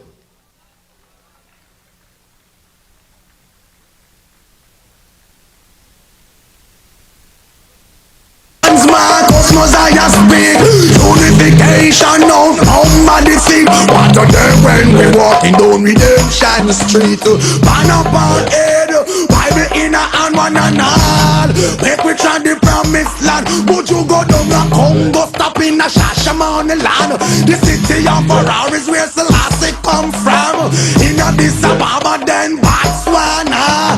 Left Kenya, I end up in a Ghana. Oh, what a beauty, my eyesight behold. Holy Ethiopia, protect me from the cold. Thank you, Comrade Corey, for a good presentation tonight on tourism. And I say again to the government that it's okay to reach out and reach across and reach across. We have the players over here that can assist with that. Tonight I have the privilege to introduce to you tonight our next speaker, the President of the Democratic Labour Party, Dr. Ronnie Yearwood. I feel like move any mountain. Trials and testings does come before blessings, but we have to be patient, yeah. Weeping and mourning in the night, but joy in the morning. But we just have to endure. Good night, Barbados. Greetings to the Democratic Labour Party family, Barbadians at home, online, abroad. I want to start, and this may seem slightly odd to start a speech by saying thank you, thank you, thank you. I want to thank you for being here. I want to thank you for watching online in your hundreds. I want to thank you for journeying with this party so far, and I want to thank you for supporting all of these young speakers that you saw here tonight. And I want to thank you for coming out and giving this team a chance. I want to thank Melissa. I want to thank Paul, Rashid, Corey, Nicholas for dissecting the issues facing Barbados and putting them squarely to the people of this country. I want to thank them for offering solutions that are tangible, that are credible, that are thought through, and offering a way forward for each of their respective ministries and areas. It takes real courage as a young person to offer yourself for public service in this country or any country. These young men and this young woman deserve our prayers and for having the credit, for having the courage of their convictions to stand here. It is a hard time for many families in Barbados. It is a hard time for all of us here. And I want to let the people of Barbados know that the Democratic Labour Party is committed to a new politics, a different type of politics. And under the Democratic Labour Party that I have the honor and the privilege to lead, we have spoken to your concerns. We will give voice to the voiceless, we will give power to the powerless, and we will give hope to the hopeless. We will turn hurt to hope. That is the purpose of this great party. And I want you to recall that the purpose of this party was to give life and to give reality to the Barbadian dream. The dream that we could get a good education, you find a decent job, you married, you built your families, you retired in peace and dignity. You celebrated your family, you participated fully in your society without fear. Many of you here, many of you watching, all of you, you've worked hard, you've played by the rules, you've paid your taxes. However, I know you feel let down by this government. You have been left to walk alone. In a short time, this government has received overwhelming majorities, but everything in Barbados feels out of control. Every project is announced, re-announced, announced, re-announced, but nothing gets off the ground. All the fantasy projects, the 12-story steel building, the House of Pillars, the condominiums, the Royal Mail building, the islands off Barbados, Fort Willoughby, all fantasy projects. And how can we forget the biggest fantasy of all, Hayat? Biggest fantasy of all, Hayat. Because action, can a government take away the land of a private citizen and give it to another to develop? And most worrying, this government looks like it's about to do it again in St. Lawrence Gap and Dover. I want to ask the government of Barbados to tell the constituents, you know, this has an all too familiar feeling of Emerton. Add to that, what is happening to the residents in Bayland? Or what's happening to the government complex in Whole Town? Who are the developers? Whose interests do they serve? I want to submit to you that no new project in Barbados should start unless they serve and unless those projects serve the interests of all Barbadians. A few cannot get rich at the expense of the rest of us. People of Dover and St. Lawrence, we are coming to you. We shall not let you walk alone. Because whatever is going on there, you have to be the winners of this. And any project in Barbados should be put to a test. Does it make the local landowners part of the project? Do they get to benefit financially, whether in shares or part of the project? Does it contribute to the socio-economic development of Barbados? In simple terms, does this project or any project help pay for social services such as education and health? Does it contribute to the infrastructure of Barbados? So projects in areas should contribute to building community centers, parks, schools, roads should be upgraded, and not a single cent should come from the government purse. Does the project provide economic? This is not simply about providing a job pay. Barbadians must have opportunities to create and grow existing businesses and not only simply gain employment. And importantly, do the projects provide for wealth creation in that you as Barbadians will be able to use and open off the table. If the economy is doing well, entrepreneurs will grow. For all the bluster of this government, the simple fact, this government is not working. Barbados finds itself in a very, very, very, very strange place. On paper, this is supposed to be a talented government. We have 24-hour constant communication, hyper-communication from the government, yet everything feels out of control. Look, there's so many things to talk about tonight. I don't know, in some ways, where to start. Failing tourism product, failing schools, no big project started, no economic growth, unemployment, consultants by the bucket loads, roads being fixed that don't need fixing, while roads in areas that should be fixed aren't fixed. The abuse of the damning report from the Girls Industrial School and nothing to address it. The QH and accident emergency flooding after millions and millions of dollars was spent. But the government comes and tells us it's just a little snag work. That's all it needs, a little snag work. ID card project, do we still know how much it costs? Because the minister effectively told us it's none of your business how much it is costing. It's none of our business that you are spending taxpayers' money and failing to explain to us how much it costs.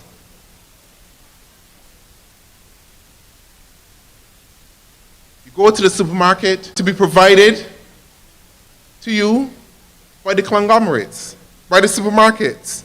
But the agreement between the private sector and the government does not seem to be worth the paper it's written on.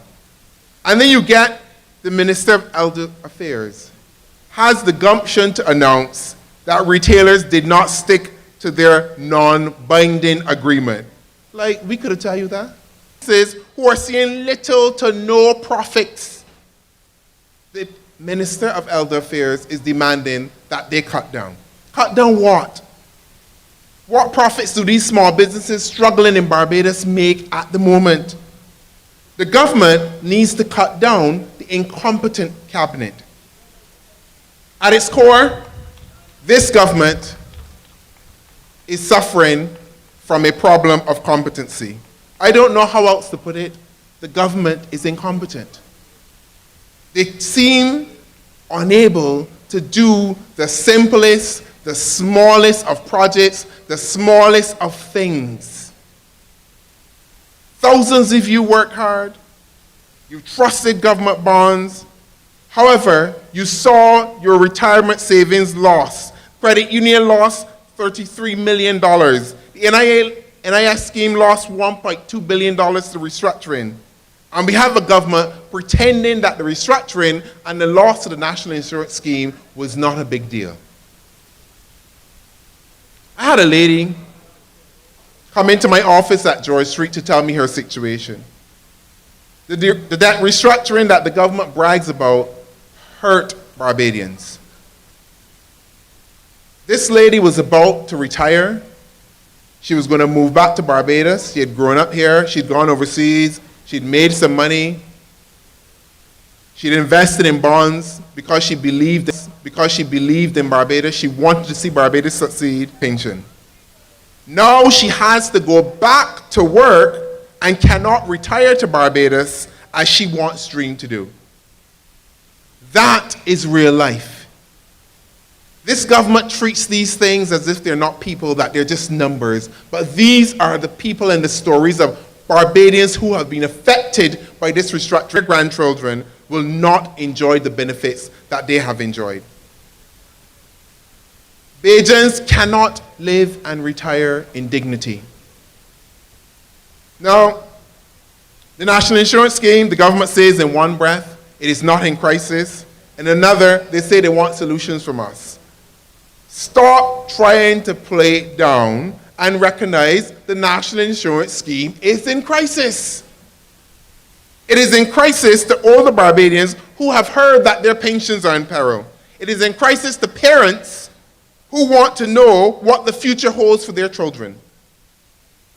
It is in crisis for my generation who were told that the NIS is essentially a way to live out the Barbadian dream. The Prime Minister and the government cannot foist their responsibility on the people of Barbados. What is the role of the government's well-paid financial consultants in all of this? These consultants should be proposing the ideas. Where are the ideas? What are the taxpayers being asked to shoulder the responsibility for the problem, for their actions and their consequences, to recognize that the national insurance scheme is where it is because of their debt restructuring? You, as the government, you have the whole cake. You have been the government, you have the whole cake. You have been given it all twice. We know you know what you're going to do with the national insurance scheme. Tell us and stop pretending for this farce of consultation and exercise called town halls. But I got a little story to tell you.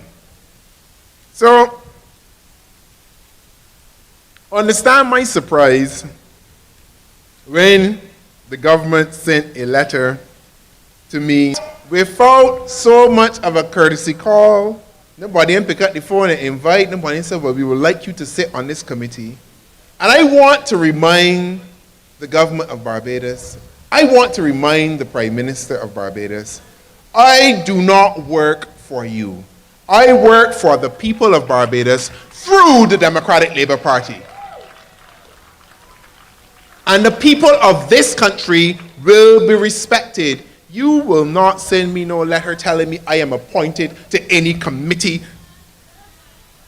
No details of the purpose of the committee, no meeting times, who else on the committee, nothing. And you want to add me to a committee, and I'm supposed to jump up and say yes. And let me ask this other question. For all the good in the world, how many more committees does this government actually need to run the government? Anybody remember the Economic Council or the Economic Committee? The Prime Minister and this government may think that they can treat people however and whichever way they want. But not about here.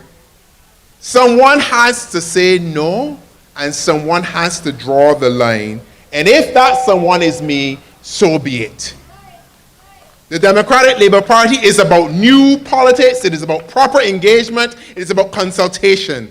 I am serious about new politics, it is about good faith, and it is about the people of Barbados. And I want to reiterate the Democratic Labour Party's commitment to contributing ideas for the betterment of the National Insurance Scheme in a meaningful national dialogue. But this government seems to be a fair weather government. When it is bad, it's common knowledge that a lot of young people are leaving Barbados, qualified young people, qualified Barbadians, because they're frustrated, they're anxious that their dreams cannot be fulfilled in Barbados. They're worried that this country is not the place which they will call home for the future. They treat Barbados as if it is a staging post for something else better. And you know what? We cannot be angry with them. We cannot be upset with them. Because when you look around at the current leadership of Barbados, it does not appear or behave as if it wants to be in Barbados. The government, the Prime Minister in particular, spends more time outside of this country than managing the affairs of the people of Barbados. And if the leadership of this country is signaling that Barbados is not good enough for them, what do we expect everyone else to do? But I am telling you that Barbados is good enough for the Democratic Labour Party. Barbados is good enough for me. This is where I want to be. This is where I want to raise my family. This is where I want to live out my dream. This is where I want to make a better country so that you can live out your dreams and you do not have to leave here. Barbados is where better should be made. And that is the role of a government, to create that environment so you can be better, so you can make better for your families.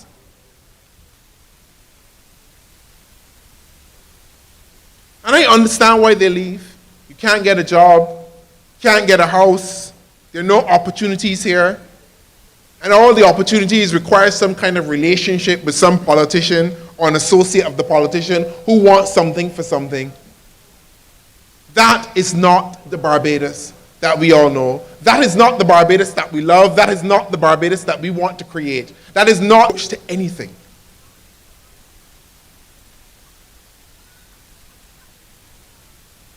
I want you, and I'm going to ask a lot of you tonight, and I want you to dedicate yourself to the great cause of uplifting our people. I want you to dedicate yourself to the cause that no one in Barbados should be left behind. I want to say to this country that we can win. That is how we honor the founders of this country, by making Barbados a better place. Democracy is not about giving someone the vote in exchange for something. And I fear that's what our politics is becoming. That has to change. Democracy requires you to actively participate and be empowered to be an active person in your society. Today, we continue the long march forward as the Democratic Labour Party to serve the people of Barbados.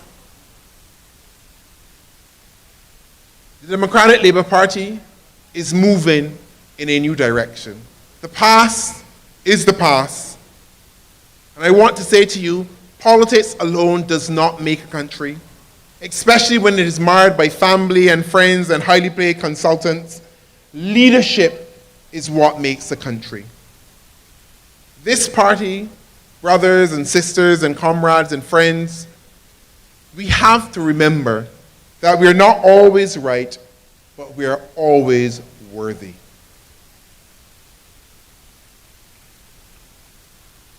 Today, tonight, every day after this, I want you to recall and remember. I want you to recall and remember that we can win again. And we must be called to service. We must be called to respond to their needs and their wants and their cries and articulate it as we've done tonight. We must give voice to their fears. We must give voice to their hopes. And we must turn hurt to hope. This party must represent a beacon for Barbadians. We must light that fire to understand that the Democratic Labour Party historically has always had a place in the heart of Barbadians, and we can win that space again. This great party is a way to deliver on the Barbadian dream. That is why we must embrace the promise of a new politics. A new politics for a better Barbados. A new politics which will not allow the differences of opinion to blind us from the reality that we are one people. This politics must be people-focused. It must be participatory. It must be about inclusion and not exclusion. Through our being, through our fiber, everything must be about making the lives of Barbadians better. We must be committed to that. Our people do not lack skills. They lack opportunities. And this is what will separate a progressive but get less. I leave that to those who seem to be satisfied somehow that you are struggling. Stay the course, they tell you. Stay what course? A course of struggle? The Democratic Labour Party says no, no, no. And the people of Barbados say no to a course of struggle. We Barbadians, all of us, want to live comfortably. We want to live with real dignity. We want to have meaningful opportunities and choices in our lives. Barbadians must be able to thrive again, not just survive. Everybody you meet, you ask them how you're doing, I just surviving. Barbadians must be able to thrive again. No Barbadian in 2022 should have to choose between breakfast or dinner. No Barbadian should have to say, if I put gas in my car today, I can't pay my bills tomorrow. We should be able to do more than struggle through the basics of life. There are people out there who have to make the choice between paying the water bill and the electricity bill. Because if you're working for $300 or $400 a week and your light bill is about $150, your water bill is another $75 or $100, what you got left over? You cannot eat. These are realities that Barbadians are facing. You know, people ask, why did we hold this meeting tonight? Because I want Barbadians to understand the struggle that they're all facing.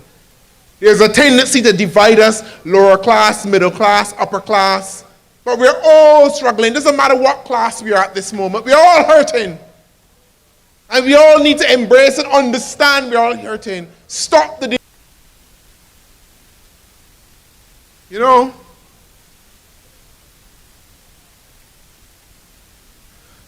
and it breaks my heart. It breaks my heart to see the country in the state and the space that it is in today. It breaks my heart to see kids who cannot eat, families who are struggling, mothers who cry themselves to sleep, fathers demoted, demoralized because they cannot be the men to provide and feed their sons and their daughters. This is the Barbados that we face today. And I want us to all understand that none of us here, these folks who came up on this stage, we do this because we actually feel committed to try to make this better. Because we see these things daily as we canvass, as we go around, as we listen to you, as we talk to you, as we give you hugs, we try to embrace you. I wish I could fix every single problem for every single one of you tonight. And the dream that you want, the Barbadian dream that you want to live out, you want to be able to take your family to that Sunday lunch. You want to be able to go on that excursion. You want to take that trip to New York or London to visit your sister or your brother. You want to be able to go out and enjoy the cultural activities of this country like anybody else. You want to build that fund for a rainy day. You want to start that business that you told your family about. We just want you to be able to breathe, relax, and live again. Enough with the struggle. I am sick and tired of the crumbs being thrown off the table at us. I am sick of tired that we do not have a say or a share in this country. Where is your current quality of life? Where is the dignity in how we should be living as a Barbadian people? Where is it? The next generation of Barbadians should never have to say that their lives are worse off than their parents. But on our current trajectory, the way this government is going, in some ways, that may be the story that we will have to tell, that our lives were worse off than what our parents had or what our grandparents had. And that is not the Barbados that we want. I want to say to the Democratic Labour Party, there are lots of messages here tonight. We cannot let the people of Barbados down. We will not win an election hoping that the other party falls flat or fails. We will win because we care. We are here to offer hope. We are here to offer a new vision for Barbados. Barbadians want this party to do better. The detractors, they will detract. They will try to divide us, old guard, new guard, all sorts of guard. They're going to try to divide the country, yellows and reds, working class Barbadians, this Barbadian, poor Barbadians, you got a good job Barbadian, you live in a heights and terrace Barbadian, you live in a countryside, all kind of Barbadians. They try to divide us. But I want you to send the message that we will not be divided. This party will win, this country will win when we are all together.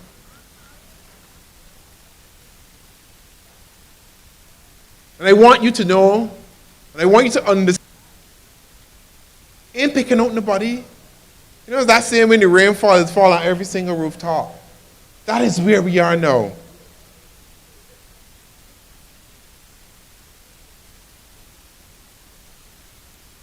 I am not daunted by the challenge that we will face in the future. And we will face challenges. It's not going to be easy. The task ahead to govern this country, to stabilize this country, will be a difficult one. The hole that we've been dug will be a hard one to get us out of. I'm not going to pretend, I'm not going to lie to you. This is not fantasy politics that, you know, if we had to win tomorrow, it's all going to be better. That's not the truth. But I want you to understand that we are committed to making it better. I want you to understand that better days are ahead of us. And this party is part of that. We must take it to the next level. Real empowerment. Not handouts. hand-ups. This country has to become one Barbados. Every person having a room in the house, every person having a table, every person being able to break bread together, if we are to have a chance at any real future, any real republic, any existence for the next 50 years, if we want Barbados to exist for our children and our grandchildren, we have to give our people a fair share. Gone must be the days when they sit and wait on a politician for something. We have to create this new politics. And I'm going to say something. $4.5 billion of foreign debt.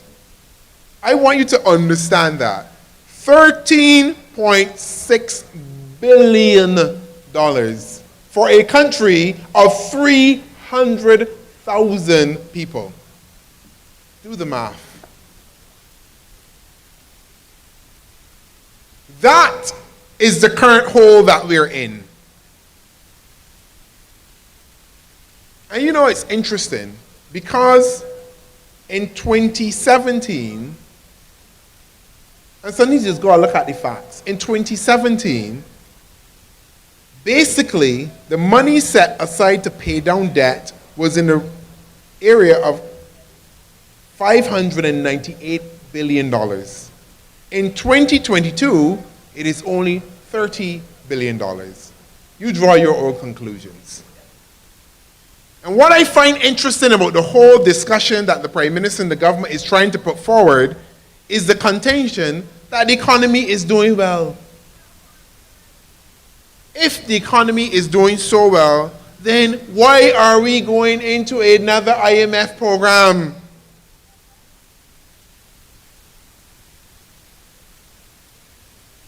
And then, on one hand, you hear talk about 10% growth. 10% from where? The economy is unlikely, and this is factual, this is truthful. Don't let nobody spend for you. The economy is unlikely to grow by 10%. And even if it did grow by 10%, that just takes us back to pre-COVID. If we want any growth, the economy has to suffer. We still have junk bond status. And the government wonders, why is no Barbadian rushing to buy government paper? Would you trust the government? I would not buy no government bonds either. To do what? For them to extend them? You're going to lose your money again? Why would you trust this government to buy government bonds after what they did last time? This government does not have an economic record or a leg to stand on after that restructuring. The kind of money that our pensioners lost, the kind of investments that ordinary Barbadians looking forward to their retirement lost, it is wrong, morally bankrupt, and it is wrong.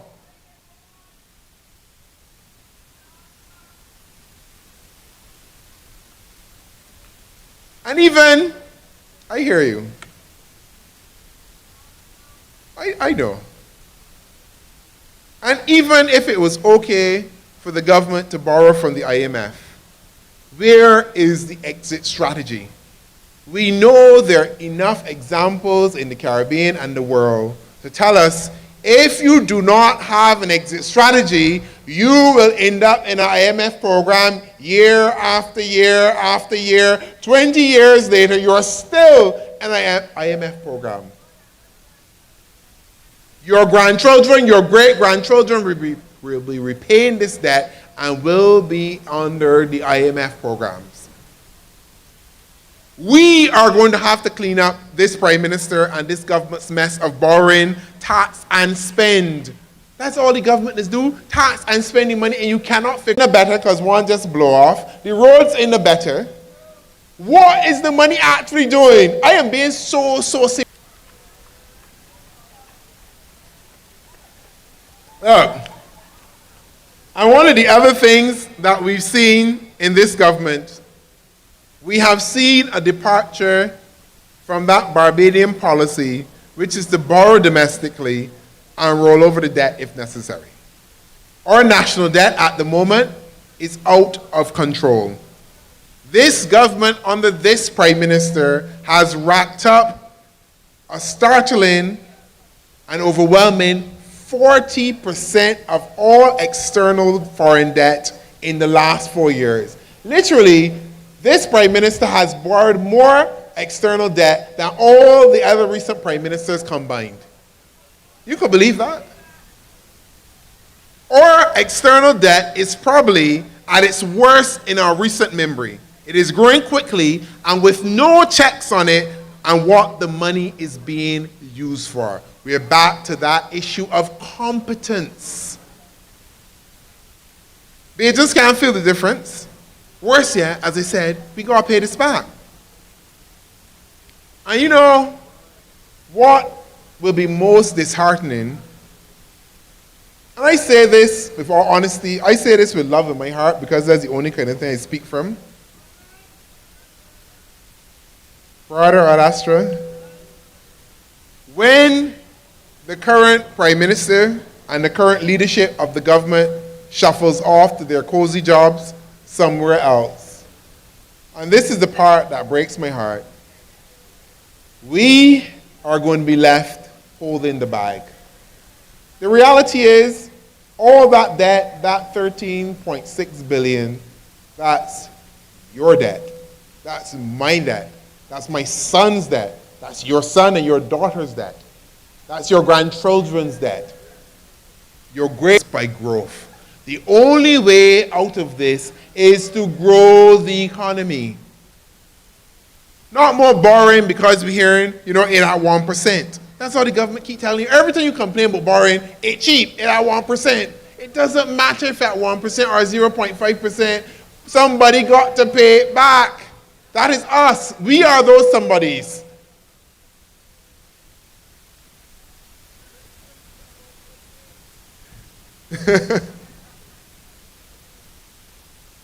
And what we realize is that this government has put its political survival ahead of the country. And if it wasn't clear then, it should be clear now why an early election was called. It wasn't some smart strategy. People like to think people are these grand strategists and these strategic minds. They're not smart about it because you know what? Who left holding the bag now? Us. What is smart about that? That Barbados in debt? So you call the election to avoid telling us the actual truth about where we are and what needs to be done? And we're supposed to clap and go, smart elections. They're not smart. They're nothing clever. It's wrong. It's deceitful. It's dishonest. You talk to your people. You take them your confidence. You explain where they are and you explain the actual strategies. But you know what that would depend on? That is if you had actual strategies. That is if you had vision and if you had actual ideas. Because where is this country now?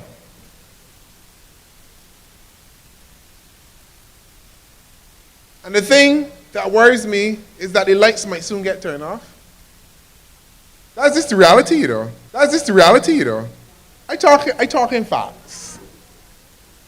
We've been making decisions or things that just seem to be happening and we're autopilot, just drifting.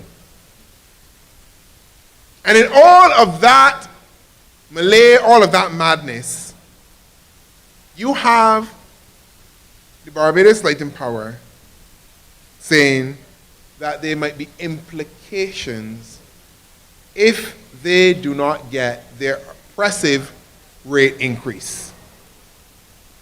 I do not know how you read or how you read or when you heard the Light and Power director saying that there will be implications if their rate increase is not granted. But to me, it sounds like a threat to turn off the lights. How can the sole electric company in your country threaten the people of a sovereign government? Supposed to be a republic. Let me put the suppose there. And you have a government that is silent. You have all of these organizations sitting down, and you're allowing a private entity to literally say to Barbadians, I do not get more money, I will turn off the lights on you. And everybody just seems to think, I'm thinking, how could this be normal? How are we just sitting down?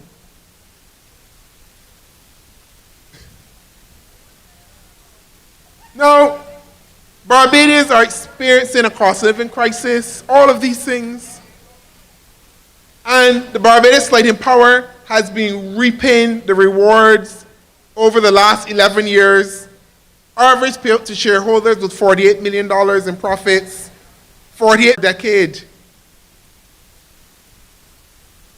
And in all of this, the Fair Trading Commission that is supposed to defend Barbadians actually are allowing the rate increase.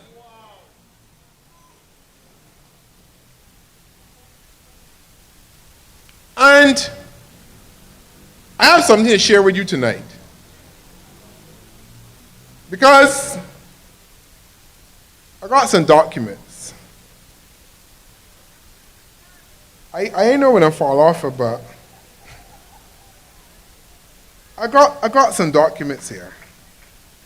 So let me I can take this one slow because I want you gotta take this in. So you have a Fair Trading Commission that, well, it's in the name, fair trading, should be out there defending, representing the interests of you. To get a decent rate that you can live, you can pay your bills.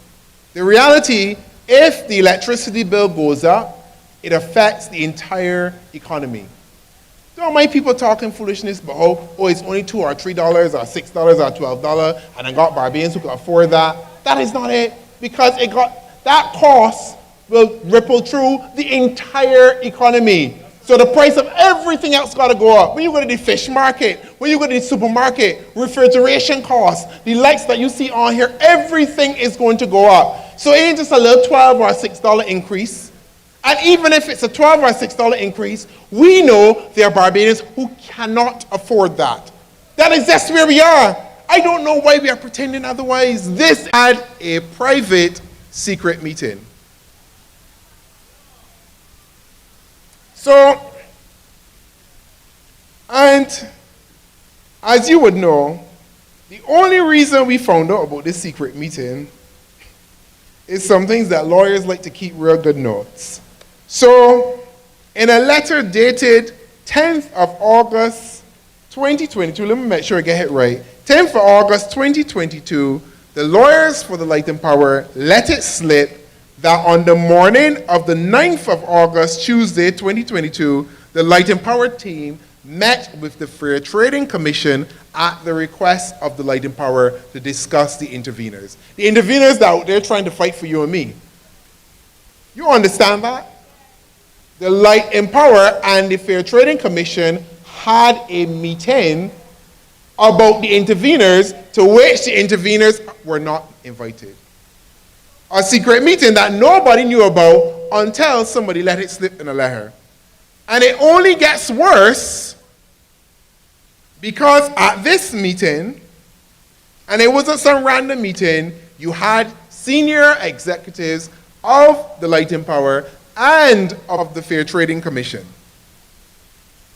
And we know this from another letter from the FTC side dated the 31st of August 2022. Now, and this is so tragic, right? If it weren't so tragic, it would be funny. It seems that at that meeting, everybody forgot to take the minutes. So there is no record of what actually happened at the meeting. We know the meeting took place because somebody let it slip. But there is actually no record. Now, tell me, got minutes. There is no meeting in Barbados. Let me be realistic. Bajans love minutes. I'm being serious. Everybody said, Mike, I'll put this in the minutes. I want the minutes to reflect this. And you telling me two of the most important agencies to determining what we will pay for electricity had a meeting and nobody has a record of that meeting because they ain't got the minutes. Let me read you from the letter dated August the 31st. It says who was present at the said meeting, and there is no transcript of that meeting. You may wish to know that the meeting was informal. So you are the Fair Trading Commission of Barbados, you are the Light and Power of Barbados, and y'all having an informal meeting? Y'all is friends?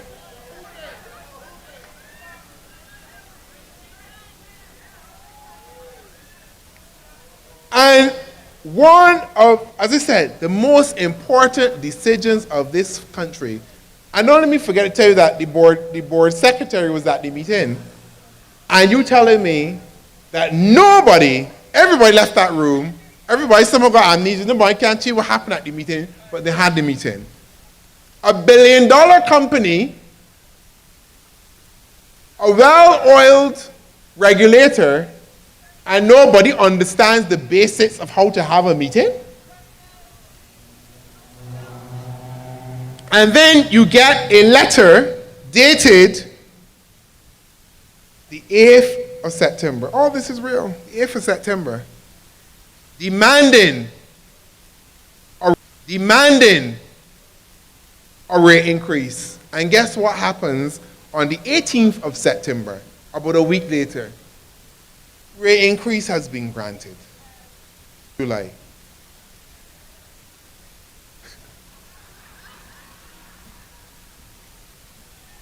But the Light and Power can act quickly, and the FTC, when it comes to the rate increase, but you cannot give the person that is trying to fight for our interests the time of day to come up to speed with her case. And this only gets worse, you know.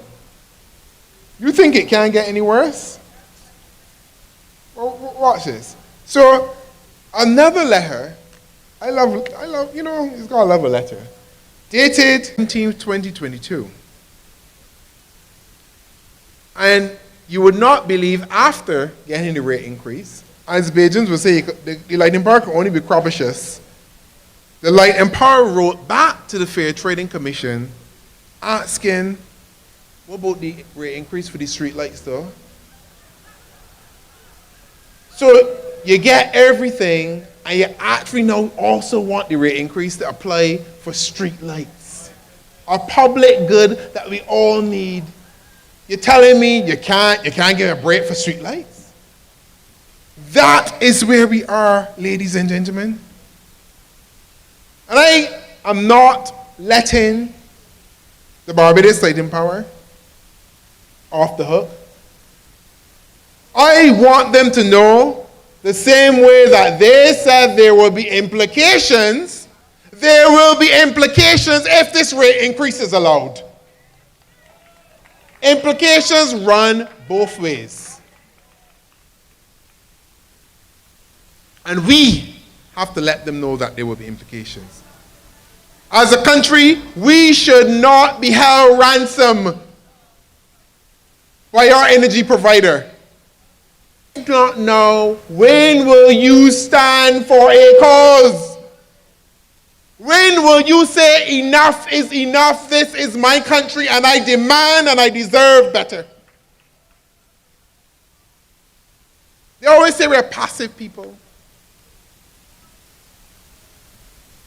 Let us prove them wrong.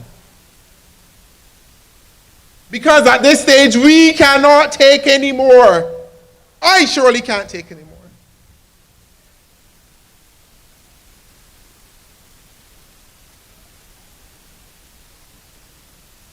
We are preparing for a battle for the soul of our nation. And it will not be easy. We can only do this together. This is not Ronnie's fight.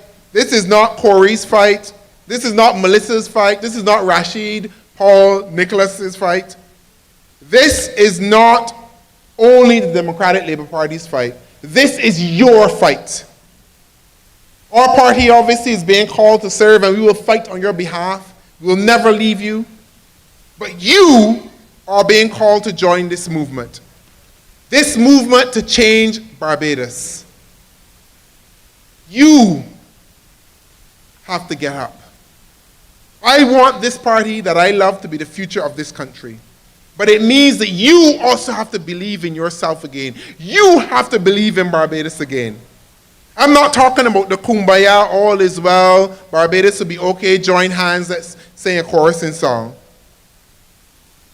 I am talking about real unity, real belief that you have a say in this country and that we will not accept piecemeal policies, we will not accept crumbs from the table, we will not accept in the face of what may look impossible.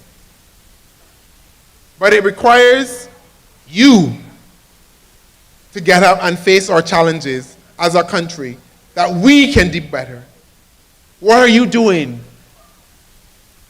Venting on social media, waiting for bated breath for the next press conference, and you get a whole lot of nothing? Token measures here and there. Well, for too long we have murmured. For too long we have sat in silence. Get up and make your voices heard. Get up from your corners. Get up from your internet. Get off your Facebook and join this movement. Join this. Do something. Stand for something or fail for everything. Change will not happen by accident. It will happen because you make it happen, because you demand better. You have to believe in you. You have to believe that you are the change this country has been waiting for. Get up, I tell you. Join this movement to change Barbados. Join this movement better for you and your family. This party needs you. Your country needs you. The party that I lead is committed to giving you a full seat at the table and a share in all the bread that is being served.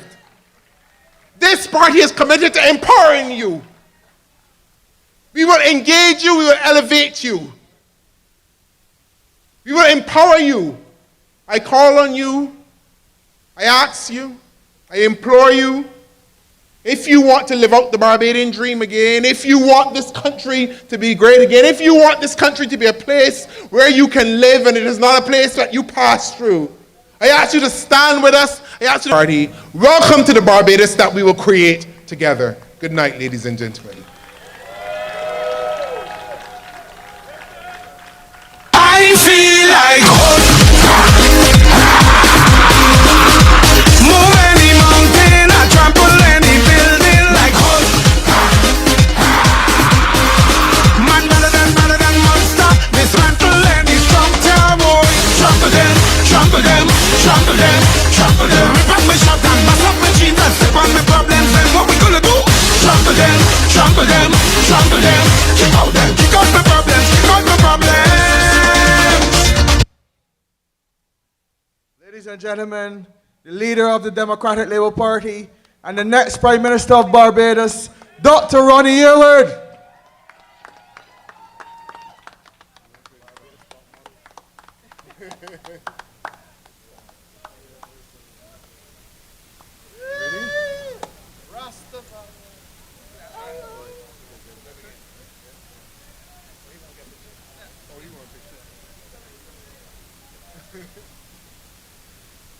I feel like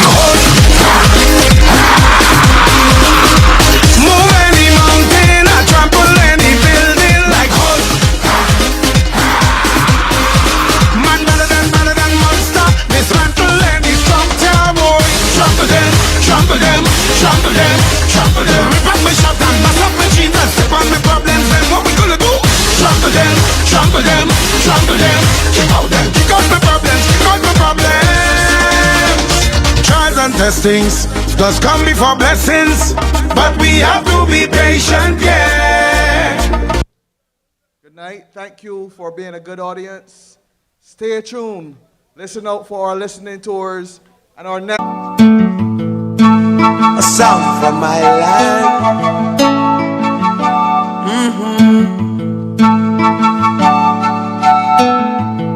Rose up early this morning to the sounds of crying.